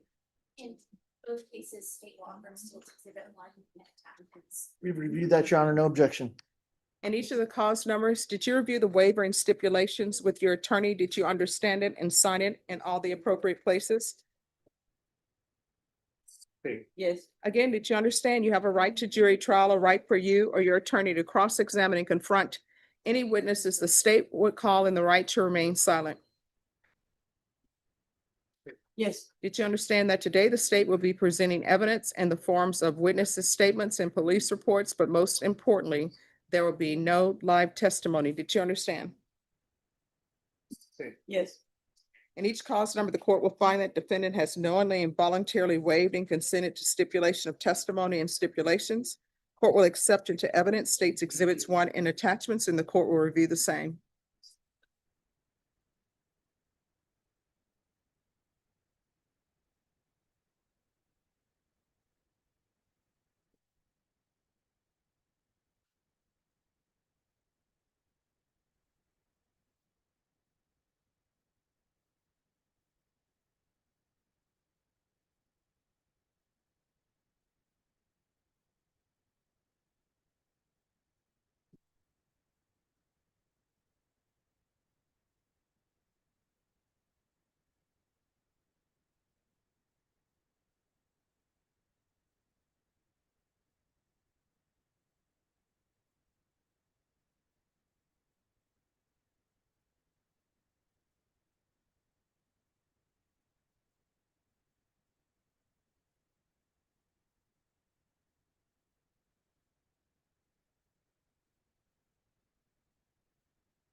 All right, in each cause number, after reviewing states exhibits 1 and attachments, the court will find there is sufficient evidence to find you guilty.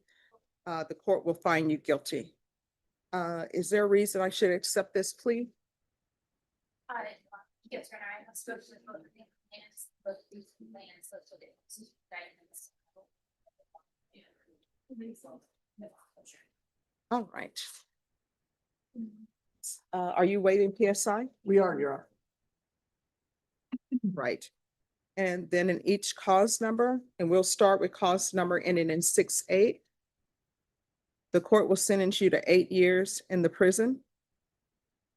Give you credit for any time served. There's a $1,500 fine.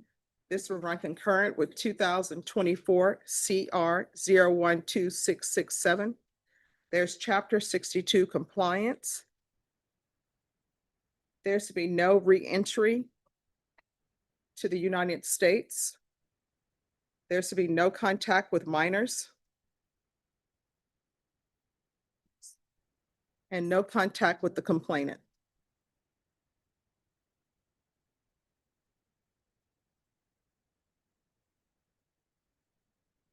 And the cause number 2024 CR 012667.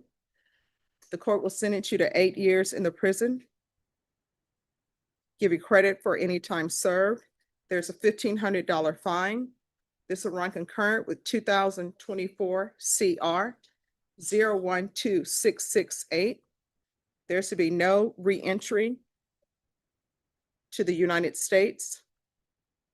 Chapter 62 compliance.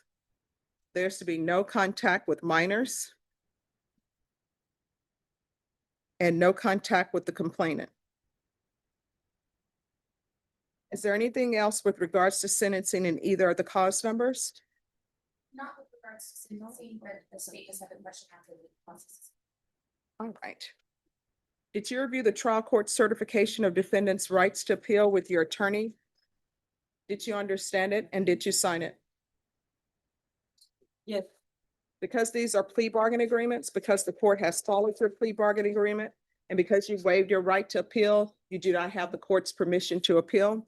Because these are felony convictions, you're not allowed to own or possess any weapons or ammunition. If you have a question over what a weapon or ammunition is, you'll need to speak to an attorney. Do you understand? Yes. All right, and there's something you wanted to say, counsel?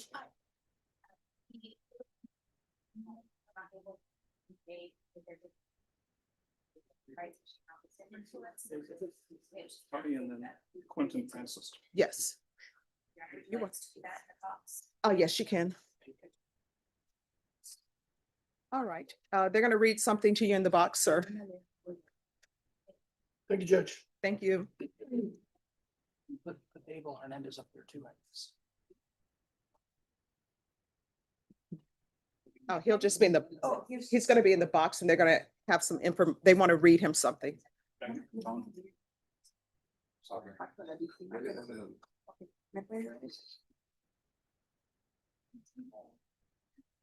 He said he's gonna take over your.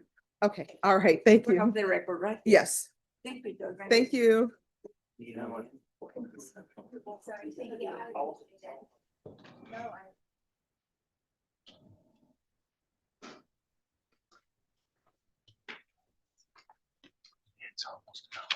We will go on the record in the matter 24 CM 196, State of Wisconsin versus Scott Lang. The appearances are Mr. Lang appears in person with his counsel Christopher Gramstrup in person. We have the state appearing through District Attorney Kevin Schmidt. We're set today in this matter for a plea and sentencing, and that is proceeding as such, correct, Mr. Gramstrup? Yes, Your Honor. And I do have a plea questionnaire waiver of rights form in front of me. Mr. Lang, do you recognize this document? Yes. And did you sign this document? Mr. Gramstrup, can you please recite the agreement for the record? Your Honor, Mr. Lang would be pleading guilty to count 1. Count 2 would be dismissed outright. There's a joint recommendation on count 1 for 1-year probation, 4 months county jail as a condition imposed and stayed, no sentence credit due. Okay. All right. And so, Mr. Lang, you indicated that your attorney went over this document with you. Did he go over it thoroughly? Yes, Did he essentially go over it word for word? yes, And do you understand everything on this document? yes, It states that you're going to plead guilty to 1 count of violation of an injunction restraining order. You're 59 years old, you have 10 years of schooling, you can read, write, and you understand the English language. Is that correct? correct, Your attorney went over with you what the state would have to prove your guilt beyond a reasonable doubt? yes, And did your attorney go over with you the maximum possible penalties you face? yes, You're not receiving treatment for mental illness or disorder, no alcohol, drugs, or medication. no, Because you're charged with crimes, you are entitled to constitutional rights, and each of the rights is listed on this document. Did your attorney thoroughly go over those rights with you? yes, Do you understand them completely? completely, Do you need me to go over those rights with you in any more detail? no, ma'am, Do you understand that by pleading guilty, you're waiving and giving up those rights? yes, Do you understand that if you're not a citizen of the United States, your plea could result in your deportation? yes, You understand that here the state must prove for count 1 violation of an injunction harassment that on or around Monday, July 8th, 2024 in Burnett County, Wisconsin, you knowingly violated a harassment injunction.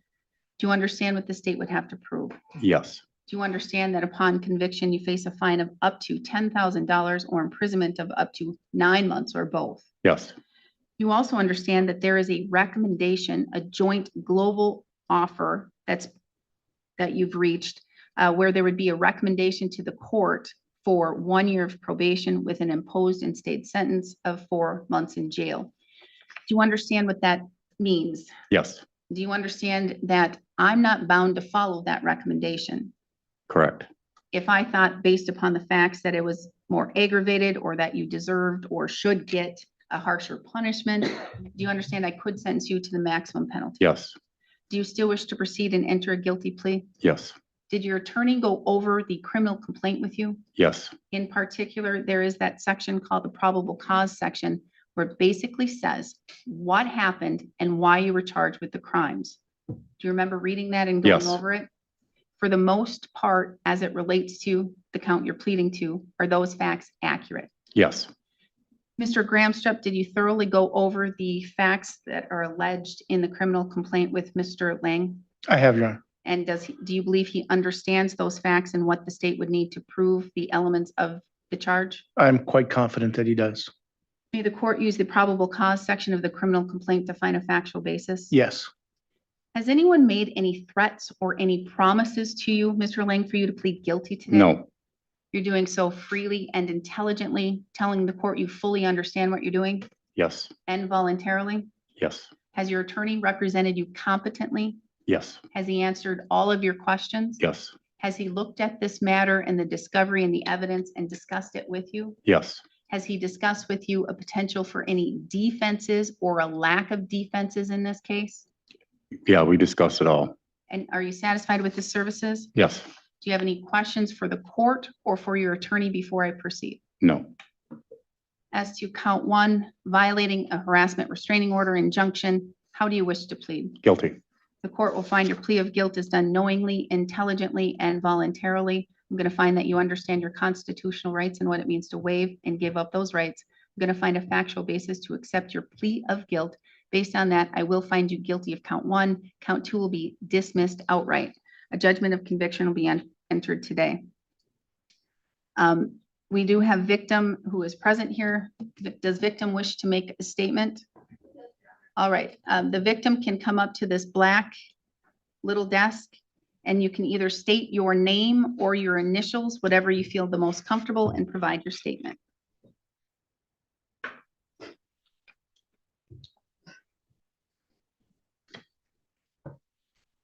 Marissa Brianne Rist, R-I-S-T. I write this with the burden not only of my own experience, but out of the accumulated fear, anxiety, and harm carried by others who've had the misfortune of encountering Scott Arlen Lang. What I detail here is not theoretical. It's a chilling and relentless pattern that stretches across nearly 4 decades.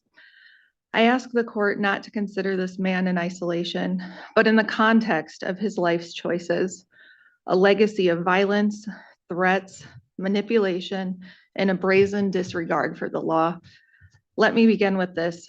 Scott Lang is not rehabilitated. He is not misunderstood. He is dangerous.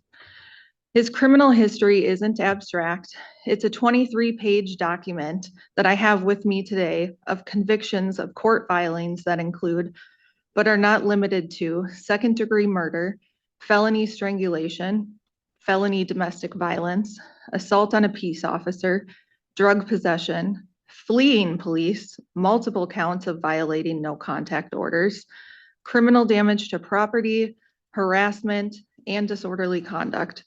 Repeatedly. In almost every instance, the response was probation or supervision, which he's violated more than a dozen times. Statistically, the risk associated with this level of criminal history is staggering.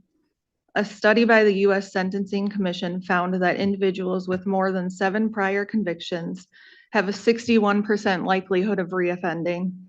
Scott Lang's record exceeds that threshold by a wide margin. He is not a former offender. He is a persistent, ongoing one. The violation in front of the courts today was not a one-time incident, but rather just one more chapter in Scott's long, escalating pattern of violence.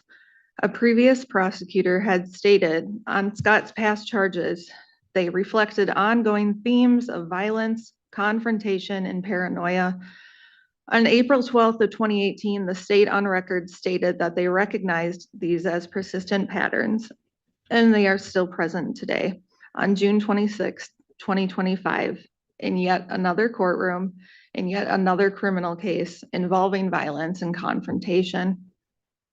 While previously incarcerated, Scott had been removed from a jail treatment program for physically assaulting another inmate, further demonstrating his inability to manage aggression, even in a controlled environment. He has repeatedly told others he is a target on his back and that the murder was in the past, as if that absolves him.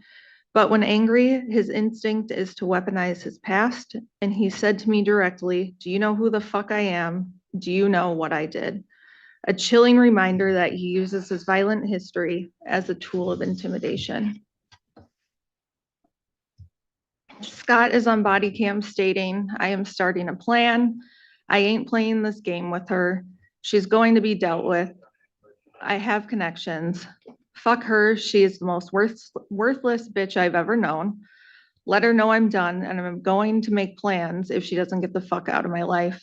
I'm getting the fuck out of here because I don't want anything bad to happen, because I know what the fuck's going on in my brain. I'm gonna fucking study the fucking house and I'm gonna make some inquiries. You think 30 years in fucking prison, being with PBMs, Hells Angels, I don't know, fucking connections? She should be smart and move the fuck out of here.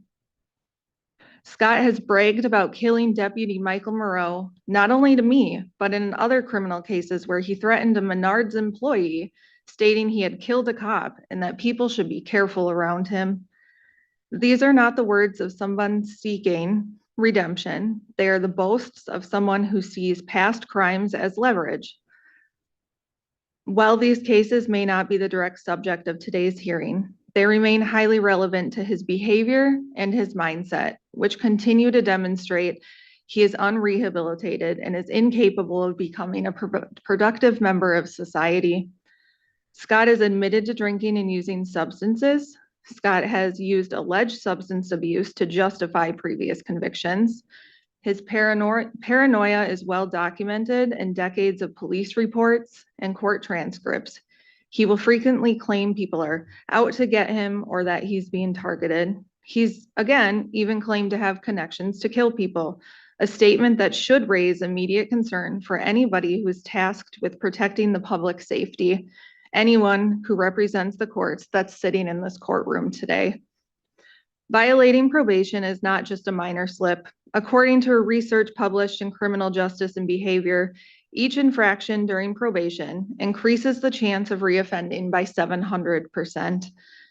Scott's repeated violations, including substance abuse, no contact violations, and threats, they are not technicalities, they are predictors of future behavior. In a Minnesota court transcript, a jail call is referenced in which Scott contacted the very wife he claims to love who's sitting in this courtroom today. Immediately after Danko was dismissed, Scott asked Roxy to put her son on the phone and said, apparently there's some problems at home. He insinuated his stepson would be insulted, implying retaliation or violence was imminent upon his release. He called Roxy again on another number, referring to her son as the spawn of Satan, and continued to berate her. All of my problems started when I met you. You're so messed up you could ruin a wet dream. This is not love. This is coercion, manipulation, and control. Again, consistent themes in Scott's behavior. If Scott is willing to treat the people he loves this way and states on body cam, I might only have 6 months or a year. I'm trying to make as much money for my wife. I'm trying to set up my wife the best I can. What is he capable of doing to someone who he has no feelings or relationship for? Someone he does not love or care about? In 2024, in this very courtroom, in front of you, Your Honor, I was issued a 4-year injunction against Scott and Roxy Lane. During this time, Scott had retaliated by making false allegations and filing a false restraining order against me. Scott was aware of the restrictions this injunction ordered. However, despite that injunction clearly prohibiting contact, he committed 2 new violations on July 8th and September 26th, resulting in why we are here today. On July 8th, he fired explosives, also known as fireworks, at my home and vehicle, striking my home and my car. When it hit my home, it was loud enough for my children and I that we thought bullets had came through our home. My children were terrified. Scott had admitted to being intoxicated and told officers he was done playing and had connections and was going to go out with a bang. He said he was starting to plan and that I, Marissa, was going to be dealt with. These are not idle threats. They're the words of a man who's already killed, strangled his wife, and physically abused not only his daughter, but his stepchild. On September 26th, he and Roxy Lane drove into a restricted area in direct violation of the injunction. Both parties were subject to active court orders. I again provided video evidence to law enforcement. This was not a misunderstanding. It was a calculated act of intimidation. What Scott and Roxy fail to realize is that my home is equipped with a professionally monitored surveillance system. A security company provides 24/7 active monitoring, always recording and reviewing footage. Even when I'm not home, I have full remote access that I can monitor every angle of my property, the front, the back, the sides of the house, the garage, the parking lot, across the street, and even the surrounding fields. In addition, there's multiple trail cameras throughout the fields for added coverage. There is no uncertainty that Scott was caught. The footage is clear. This is not a matter of opinion or debate. He may have attempted to claim it was his brother Gary, but that argument does not hold, as our family has known both individuals. We know what Gary looks like. We've seen him at Scott's residence. Furthermore, Gary has a criminal record with an official mugshot, making it unmistakably clear that they are not the same person.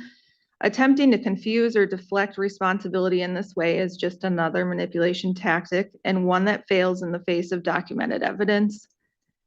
Even with my restraining orders in place, Scott has continued to stalk me. He's entered my driveway, harassed family and friends, used his wife to deliver a 20-page handwritten letter defending his actions and accusing me and my church of worshiping the devil in the basement. This is just not harassment. It is now psychological warfare. Law enforcement has been called to Scott's residence other times within the past year for incidents involving domestics and violence towards others that I've witnessed Burnett County Sheriff's Department at his home for calls that I did not initiate. On several occasions, Roxy had also reached out to me in fear, admitting that Scott was back on methamphetamine, asking for help to get him out of the house. She had specifically requested resources from me, knowing I was working in the capacity of a legal advocate in the court system, further underscoring the seriousness of her situation and the danger she felt. Scott had moved to this town with the intention of hiding his past, but when someone, not me, uncovered it and the community began to learn the truth, he spiraled. Instead of seeking redemption, he chose retaliation. Scott alleges we were friends until I heard 35 years ago he killed a cop. What Scott fails to mention is, I discussed this at great length with Scott and Roxy, and I informed him I in no way supported his past choices. However, I can recognize he served his time and had not harmed myself or my children. He also fails to mention he and his wife had brought us over a handmade cake, snacks, and a handmade holiday card after this exchange, as we had put this behind us in an attempt to move forward. Many people ask why this betrayal cuts especially deep for me. It's because I've spent my career working in reentry services, helping formerly incarcerated individuals reintegrate into society with dignity and respect. I've also worked on the other end of victim advocacy, helping survivors find their voice. I firmly believe in second chances, and I firmly believe in rehabilitation.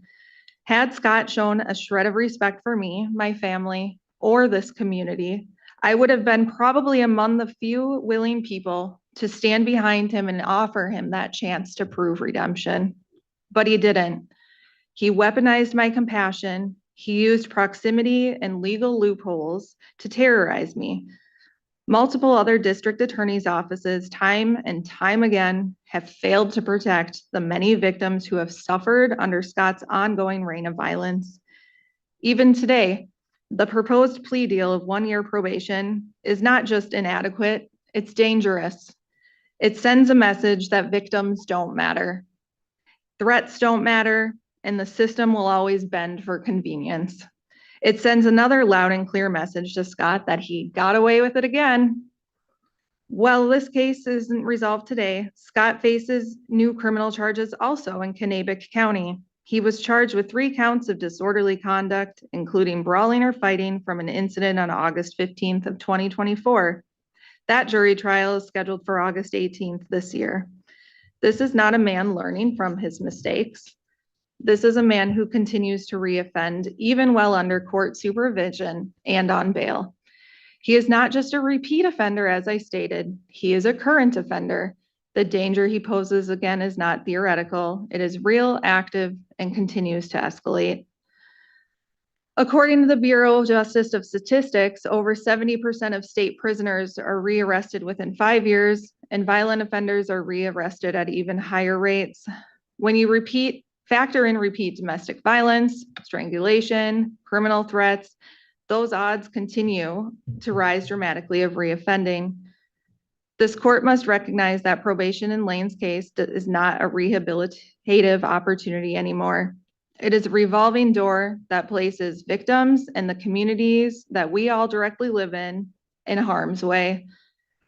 Under Wisconsin Statutes, Chapter 973, this court has the authority to depart upward from any sentencing recommendation when aggravating factors are present. Scott Lane is a habitual offender and has shown no remorse, no accountability, and no willingness to change. He's a danger to me, to my family, and to every member in this community. Probation is not justice. It is not safety. It is not accountability. If this plea is accepted, what message are we sending to victims? Is our safety negotiable? That the hours we've spent filing restraining orders, calling in the police, appearing in the court, collecting evidence, and reliving trauma in front of strangers, does that mean nothing? That abusers who stalk, assault, and terrorize can walk free with just a signature and a promise to behave for another year? That this abuse is negotiable, that even the most credible threats and repeated violations are nothing less than paperwork. That's not justice. It's traumatization by the process. Every time the system chooses expedience over accountability, it erodes public trust and inflicts fresh wounds on those who have already suffered. We're not just reliving our trauma, we're forced to participate in a system that looks the other way while it happens again and again and again. You're telling those who have endured physical and emotional abuse, those who've had fireworks launched at their homes, who've been stalked, threatened, silenced, those who have been murdered, that their fear is less than important than court efficiency. You're telling future victims to brace themselves, not just for the violence, but for the system's dismissal of the violence.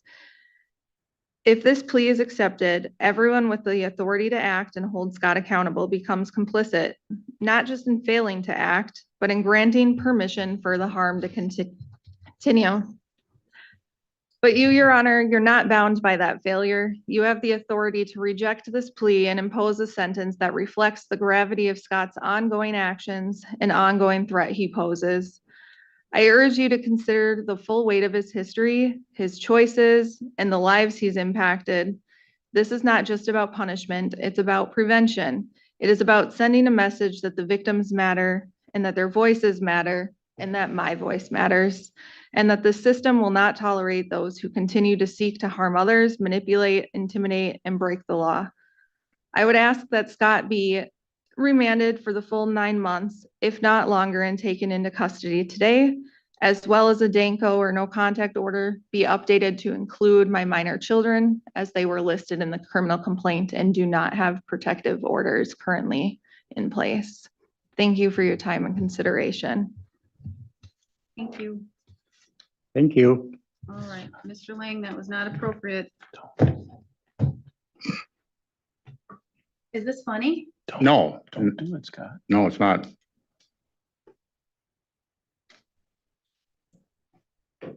All right, Mr. Schmidt, argument from the state, please.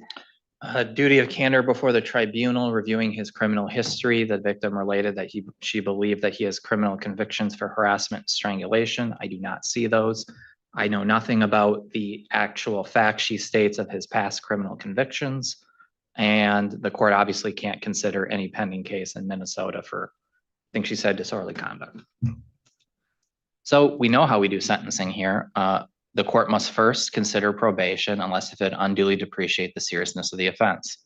This is not a violent crime. This is not a murder. This is not a domestic violence offense. The victim got a restraining order against her neighbor, and her neighbor fired fireworks towards her property. This would be probably a fine case if not for the fact that, as the victim said, Mr. Lang does have a criminal history. That is how this is aggravated to require probation with the 4 months state and imposed jail, given what the violation was, firing fireworks towards his neighbor's property. I understand that this is intensely personal for the victim. It's very clear that in addition to her feelings and her experiences with Mr. Lang. She's actually gone the extra mile to really dig in and research everything she can about Mr. Lang. But that's not really what the restraining order cases are about. Restraining orders come about, harassment restraining orders come about when relationships deteriorate to the point where people can't get on anymore. So they go to a court, and if they meet certain criteria, the court does an order that says you can't do certain conduct. The goal is to cause both individuals to live peacefully in the community with no further issues. We have a criminal offense for when people violate that in Wisconsin. That criminal offense is not organized in the public safety section or security against bodily harm section. It's located in the same section as contempt of court, because that is what the primary interest is of the restraining orders. Someone has violated an order of the court. That is where the criminal penalties derive from. That is what it's structured after. That's why in this case, doing this probation to make sure things don't go on, having conditions of probation to not have contact with the children as well, so there can be no wedging, and to have some sort of absolute sobriety in this case. Mr. Lang did say that he was buzzed, and I think that was probably a connection to why he made the decision with the fireworks in this case, would be appropriate and would protect the public. It would give the victim a means to have a faster means of reporting future violations in the future. And it's the appropriate way to structure what the violation is.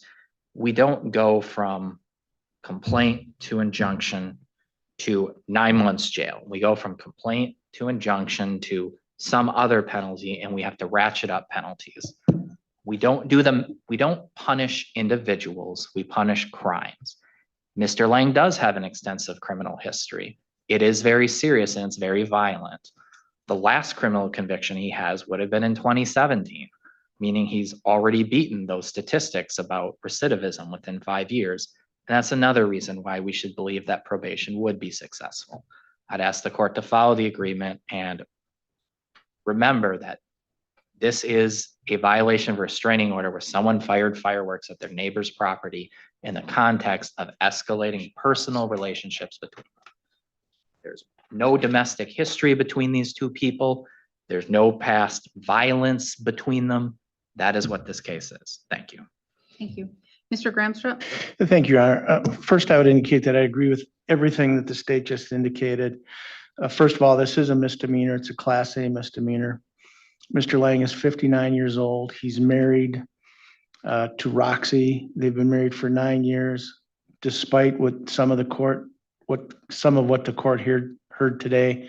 My understanding and my observations is they have a loving and caring relationship. She's an RN. She's a professional. I see no problems in their marriage at this point. He's got 2 daughters. He does have a record, as the state indicated, his last conviction was in 2017. He works side jobs as a mechanic type work on cars. He does have a heart issue that he's being treated for. Got no mental issues. He had a heart attack a few years back, and they're treating him for a heart valve issue. He likes to spend his free time working on cars, particularly classic cars, and bird watching. Does a lot of bird watching. I would indicate to the court, and the court's very familiar with me. I do not attack victims. Victims, I believe very strongly, have the right to say whatever they want to say at the sentencing or at any other point. But I'll leave it at this. I do disagree with factually a lot of the things that were stated as facts by the victim. I know, as the state indicated, that not everything was entirely accurate. This case, from my perspective, Your Honor, was a very triable case. And having count 2 dismissed outright was important in the resolution of this. I know what the victim indicated about the video. I've seen the video. And I would be very confident in taking this case to trial. I put cases, basically, when I take a new case, Your Honor, I put them basically in my mind in 3 categories. The first is this case is not likely to ever go to trial. Then there's sort of a median where it could, it might not. And then there are cases where I think initially, this is a case that's probably gonna get tried. And after my first conversation with Mr. Lang, that's where this case was. I thought it was very likely headed to trial. But he wanted to accept responsibility here. He, again, especially as it relates to count 2, there would have been in my opinion, very credible testimony that that was not him driving the vehicle. And not just from the person that was in fact driving the vehicle, but from other people as well. And I've seen the video, his brother and he do look very much alike. I think it was very triable on count 1 as well. Now, no case is perfect. There are things on the other side that Mr. Lang and I talked about. And ultimately he said, I don't want to put the county through this. I don't want to put witnesses through this. I just want to get this behind me. His words were, I want to leave her in peace and I want her to leave me to live in peace. That is his impetus for pleading today and moving forward. Since the injunction was filed in 23 CV 102, there have been dozens of calls to law enforcement about Mr. Lang, many of them completely unfounded. Whenever there's a dog running loose in the neighborhood, they show up at his door and accuse him of his dogs running loose when they're not. There was an incident where the police were called on report of a domestic because they heard him cursing and swearing. He was cursing and swearing. He was working on a car and was having difficulty, and he was losing his temper at the car and cursing and swearing. He was out in the open doing that. His wife wasn't even home at the time. So there've been dozens of calls that have not resulted because they're unfounded in accusing Mr. Lang of doing things that he just hasn't been doing. Again, he wants to leave her in peace. He wants her to leave him in peace. He wants this behind him, and that's why he's entered a plea today. He's accepting responsibility. He just wants to move on. I believe that the agreement that we have before the court is entirely reasonable. 1 year probation on a case, in my opinion, again, that was very triable with 4 years hanging over him. It's got some teeth to it. So I would ask the court to approve that agreement. I think it's entirely fair and reasonable and meets all ends of justice. Thank you. Just to correct you, it's 4 months hanging. I'm sorry, what I said 4 years. I'm sorry, I misspoke. I knew what you meant. I just wanted the record to be clear. Yes, thank you. All right. Mr. Lang, I'm now going to turn to you and I'm going to ask you if you wish to provide a statement to the court. You do not have to, but it's your only time to let me know anything that you believe that wasn't stated correctly or that wasn't stated at all, or anything about this matter and about you that you believe I should know. Well, Your Honor, I wasn't going to say anything, but everybody in this court can see there's kind of a morbid obsession kind of thing going on here. And as my attorney said, we're trying to move on. I mean, there's so many lies made, you know, about my past. It's crazy. We're even trying to move out of state, but with this morbid obsession, it's keeping us here in this state. You know, we just want it done and gone. You know, that's about it. Okay, thank you, Mr. Lang. When a court sentences an individual, I'm not sure where your 2017 conviction was. I don't believe it was here. No, it was in Minnesota. It was in Minnesota. Okay. At least in Wisconsin, when a judge sentences an individual, I have to look at 3 big factors and things. 1, the nature and the gravity of the offense. The second, I have to look at the defendant, your past criminal history, other things such as your age, your education, any needs for rehabilitation and services. And then third, I have to look at needing to protect the public. And although I can look at the public as a whole here, and I'm going to say simply because of your criminal history as a whole, but in particular, what I need to look at for protecting the public is MR. I forget her MR. And so that's where we look at with the public interest. Mr. Schmidt said it clearly that I am required to, by my higher courts, look at probation first. I have to look at probation, unless I need to have you, or the community, the public needs to have you incarcerated to stop you from committing crimes and additional crimes. The second reason would be, if to not look at probation, is if you need some type of treatment or rehabilitation that can only be met in an institution, in a prison, or in custody. The third thing is, I wouldn't be able to put you on probation unless I must look at probation first, unless the crime unduly depreciates. Like if it unduly depreciates the crime, putting you on probation. And so I am directed from my higher courts that is the first thing that I must look at, is probation, and all of those other things, unless something else falls into it. I understand, and I heard the victim's statement. It was very thorough. It was very thought out. It was very impactful. As I believe both attorneys have said, there are multiple things within that statement I cannot even take into account in my decision. If I do, overturned. There are multiple things in there I cannot use in deciding sentencing. Otherwise, I'm setting the court up for an appeal and to be reversed. I don't like that. And so I did take the heart of what MR stated, and in my knowledge, and I'm taking judicial notice of the 23 CV 102. That is the harassment injunction between you two. And so I do know some of the history between you two. You're both neighbors, both very close to each other with proximity. And that I believe at one time you were friendly, but then it turned.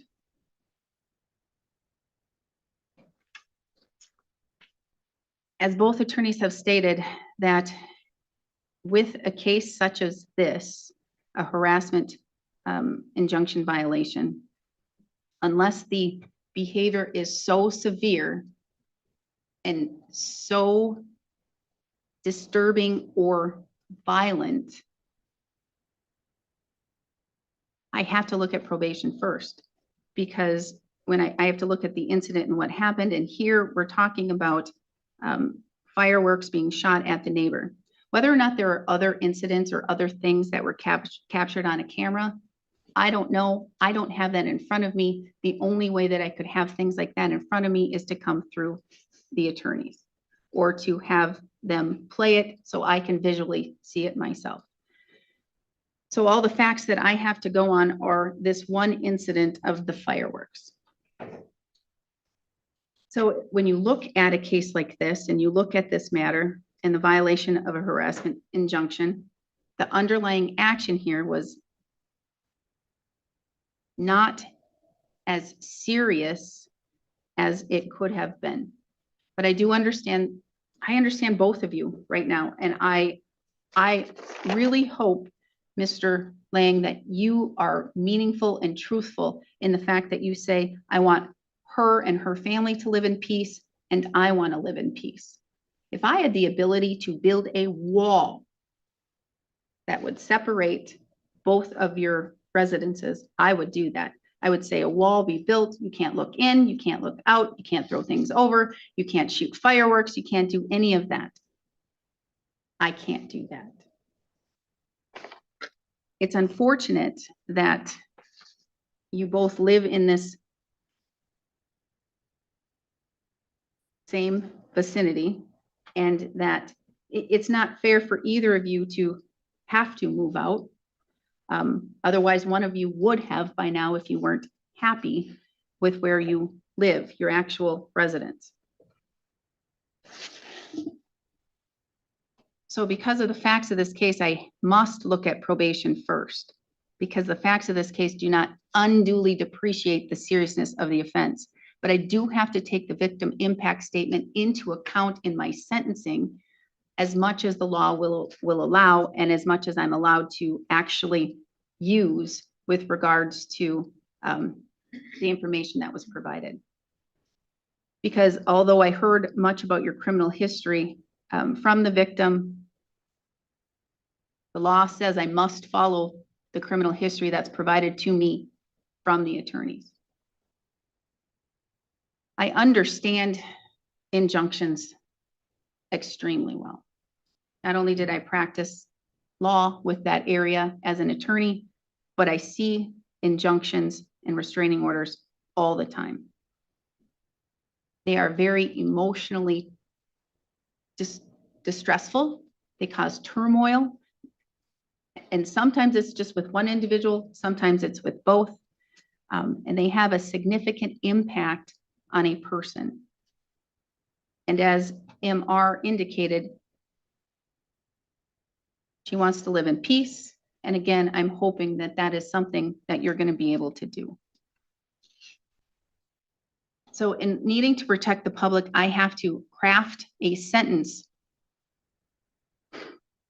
to try and ensure that there's not going to be any violation and that the community, MR, and her family are protected. And so that is what I'm focusing on.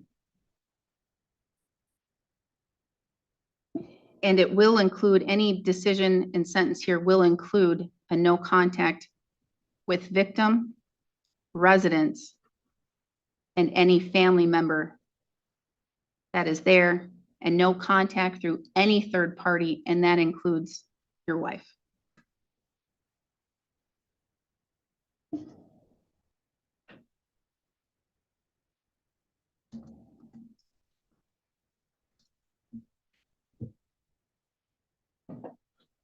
Rehabilitation is what the court is supposed to look at, and I can't, based upon the facts and what I've heard here today, I don't know if you've been rehabilitated from your past crimes. I don't know what you have done or what you haven't done.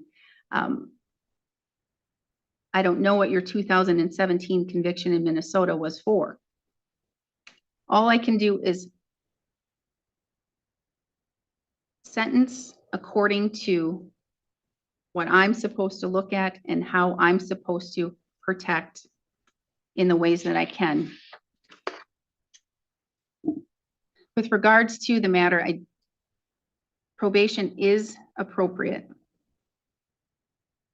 But due to some of the things that I have said, and due to your criminal history, as Mr. Schmidt did state, that in this type of case, it is aggravated due to your criminal record. And it's unfortunate that I don't know any steps in rehabilitation or where you are. All I know is the facts that are in front of this court. So I'm going to give you an opportunity to show the world, to show MR, and to show yourself and your wife that you have the ability to live in peace and let your neighbors live in peace. But if you don't let them live in peace, and there are violations of your probation, violations of the restraining order, then you will be revoked off of probation, and your probation will be terminated, and you will be sent to jail to sit a sentence. And in a case like this, and in looking at all the facts, I'm going to give you the carrot of knowing that it's an imposed and stayed sentence, and have that hanging over your head of how important this is and how you must continue to abide by the parameters of the injunction. So what I'm going to do is I'm going to sentence you to 9 months of jail imposed and stayed. If you do all that you need to do, you stay on the straight and narrow, you don't need to worry about that. But if there's a violation, then you know that you will be revoked and you will sit 9 months of incarceration. That's a big incentive to live in peace. On probation, there will be absolute sobriety, no alcohol, no illegal drugs or substances. If you have a violation of sobriety, of absolute sobriety, you will sit 30 days of jail per violation. No good time, no Huber, that will be additional conditional jail and the violation, and you will go sit that in jail for each violation of absolute sobriety. And I'm going to warn you, with a violation of the restraining order injunction, if that occurs, because of the case and where it is in the facts of this case and what the charges are, most likely you're going to be revoked. Mr. Gramstrup. He just asked me a question, Your Honor. It's something I can take care of later. So it's very important that you toe the line. Hopefully, you said that you're looking at trying to move out of state. Hopefully, you're going to be able to do that and build a better life for yourself and for your wife. And then hopefully this can end. I'm going to tell you, one of the some of the worst cases that happen involve neighbors and neighbors disputes. And it can be extremely dangerous and extremely destructive. I've seen it. And that's the unfortunate thing. So hopefully everybody's going to be able to abide by this. So again, no contact with victim, residents, or any family member of the victim or anyone that resides in their home, and no third-party contact. You have 20 days to appeal. Should you fail to appeal within 20 days, you do lose that right. The court is going to assess $443 in fines and fees. You can pay that at an amount of $50 a month to probation, not here, but to probation. I need to order your DNA. You need to go to the sheriff's department and provide that. This may be a case where you can have it expunged from the CODIS system, but your DNA is already in the system, but that's your call. If you fail to pay your fines and fees, not only will a civil judgment be entered against you, but you could sit up to 6 months in jail and a warrant will be issued. Mr. Schmidt, what am I missing? Nothing from me. Mr. Gramstrup? No, Your Honor. All right. When you're done here, you must go to the jail, provide your DNA or see if they need that, and then go report immediately to probation and then get probation all set up. Is your address still on County Road Z? Yes, Telephone ends in 3506. yes. All right. Thank you. Then we are adjourned. Your Honor, I got one thing I do want to say now. We're back on the record. So these violations are a year old, almost. And up until these violations came into play, there was calls, phone calls, accusations, lies, up until these violations were filed. But once the violations were filed, it's been crickets for a year because the so-called victim finally got what she's been setting up all this time. And I mean, this is a misdemeanor. I feel like I'm 40 years ago on trial for a murder. This is crazy, man. I have to say a couple things. One, you said so-called victim, she's a victim. Second is I did take that into account. There have been no violations since this case was filed. And this case was filed in October of 2024. I did take that into account. If there were violations past that date from the filing date, you'd be in jail right now. Exactly. So there Exactly. wasn't. And so that's why I'm hopeful that there's not going to be violations. You're going to build your life. You're going to be able to move out and then have peace. I know, I got one more reason why there won't be any violations, because the parsonage that she lives in, she's being evicted because of, Well, all the that's not going craziness. on the record. so amen to that. All right, that's, Amen. please strike that from the record.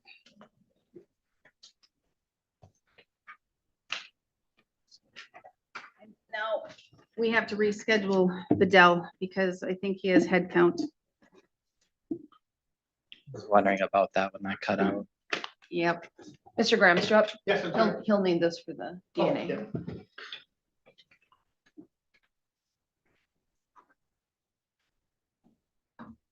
Deputy Krupa, can you make sure you walk them out? Thank you.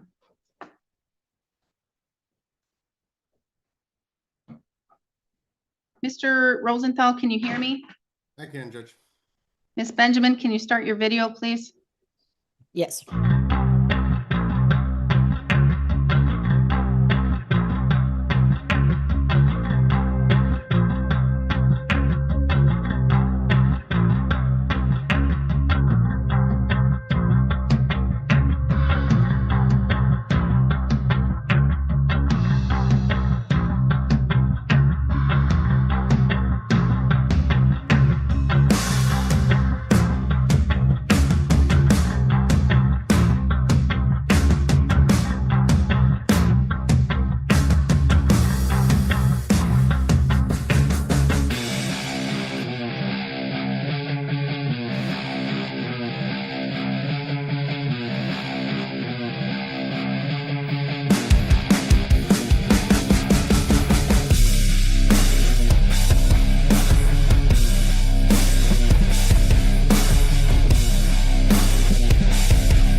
No, I'm totally fine. Like, love it, love it, love it. Can I ask why?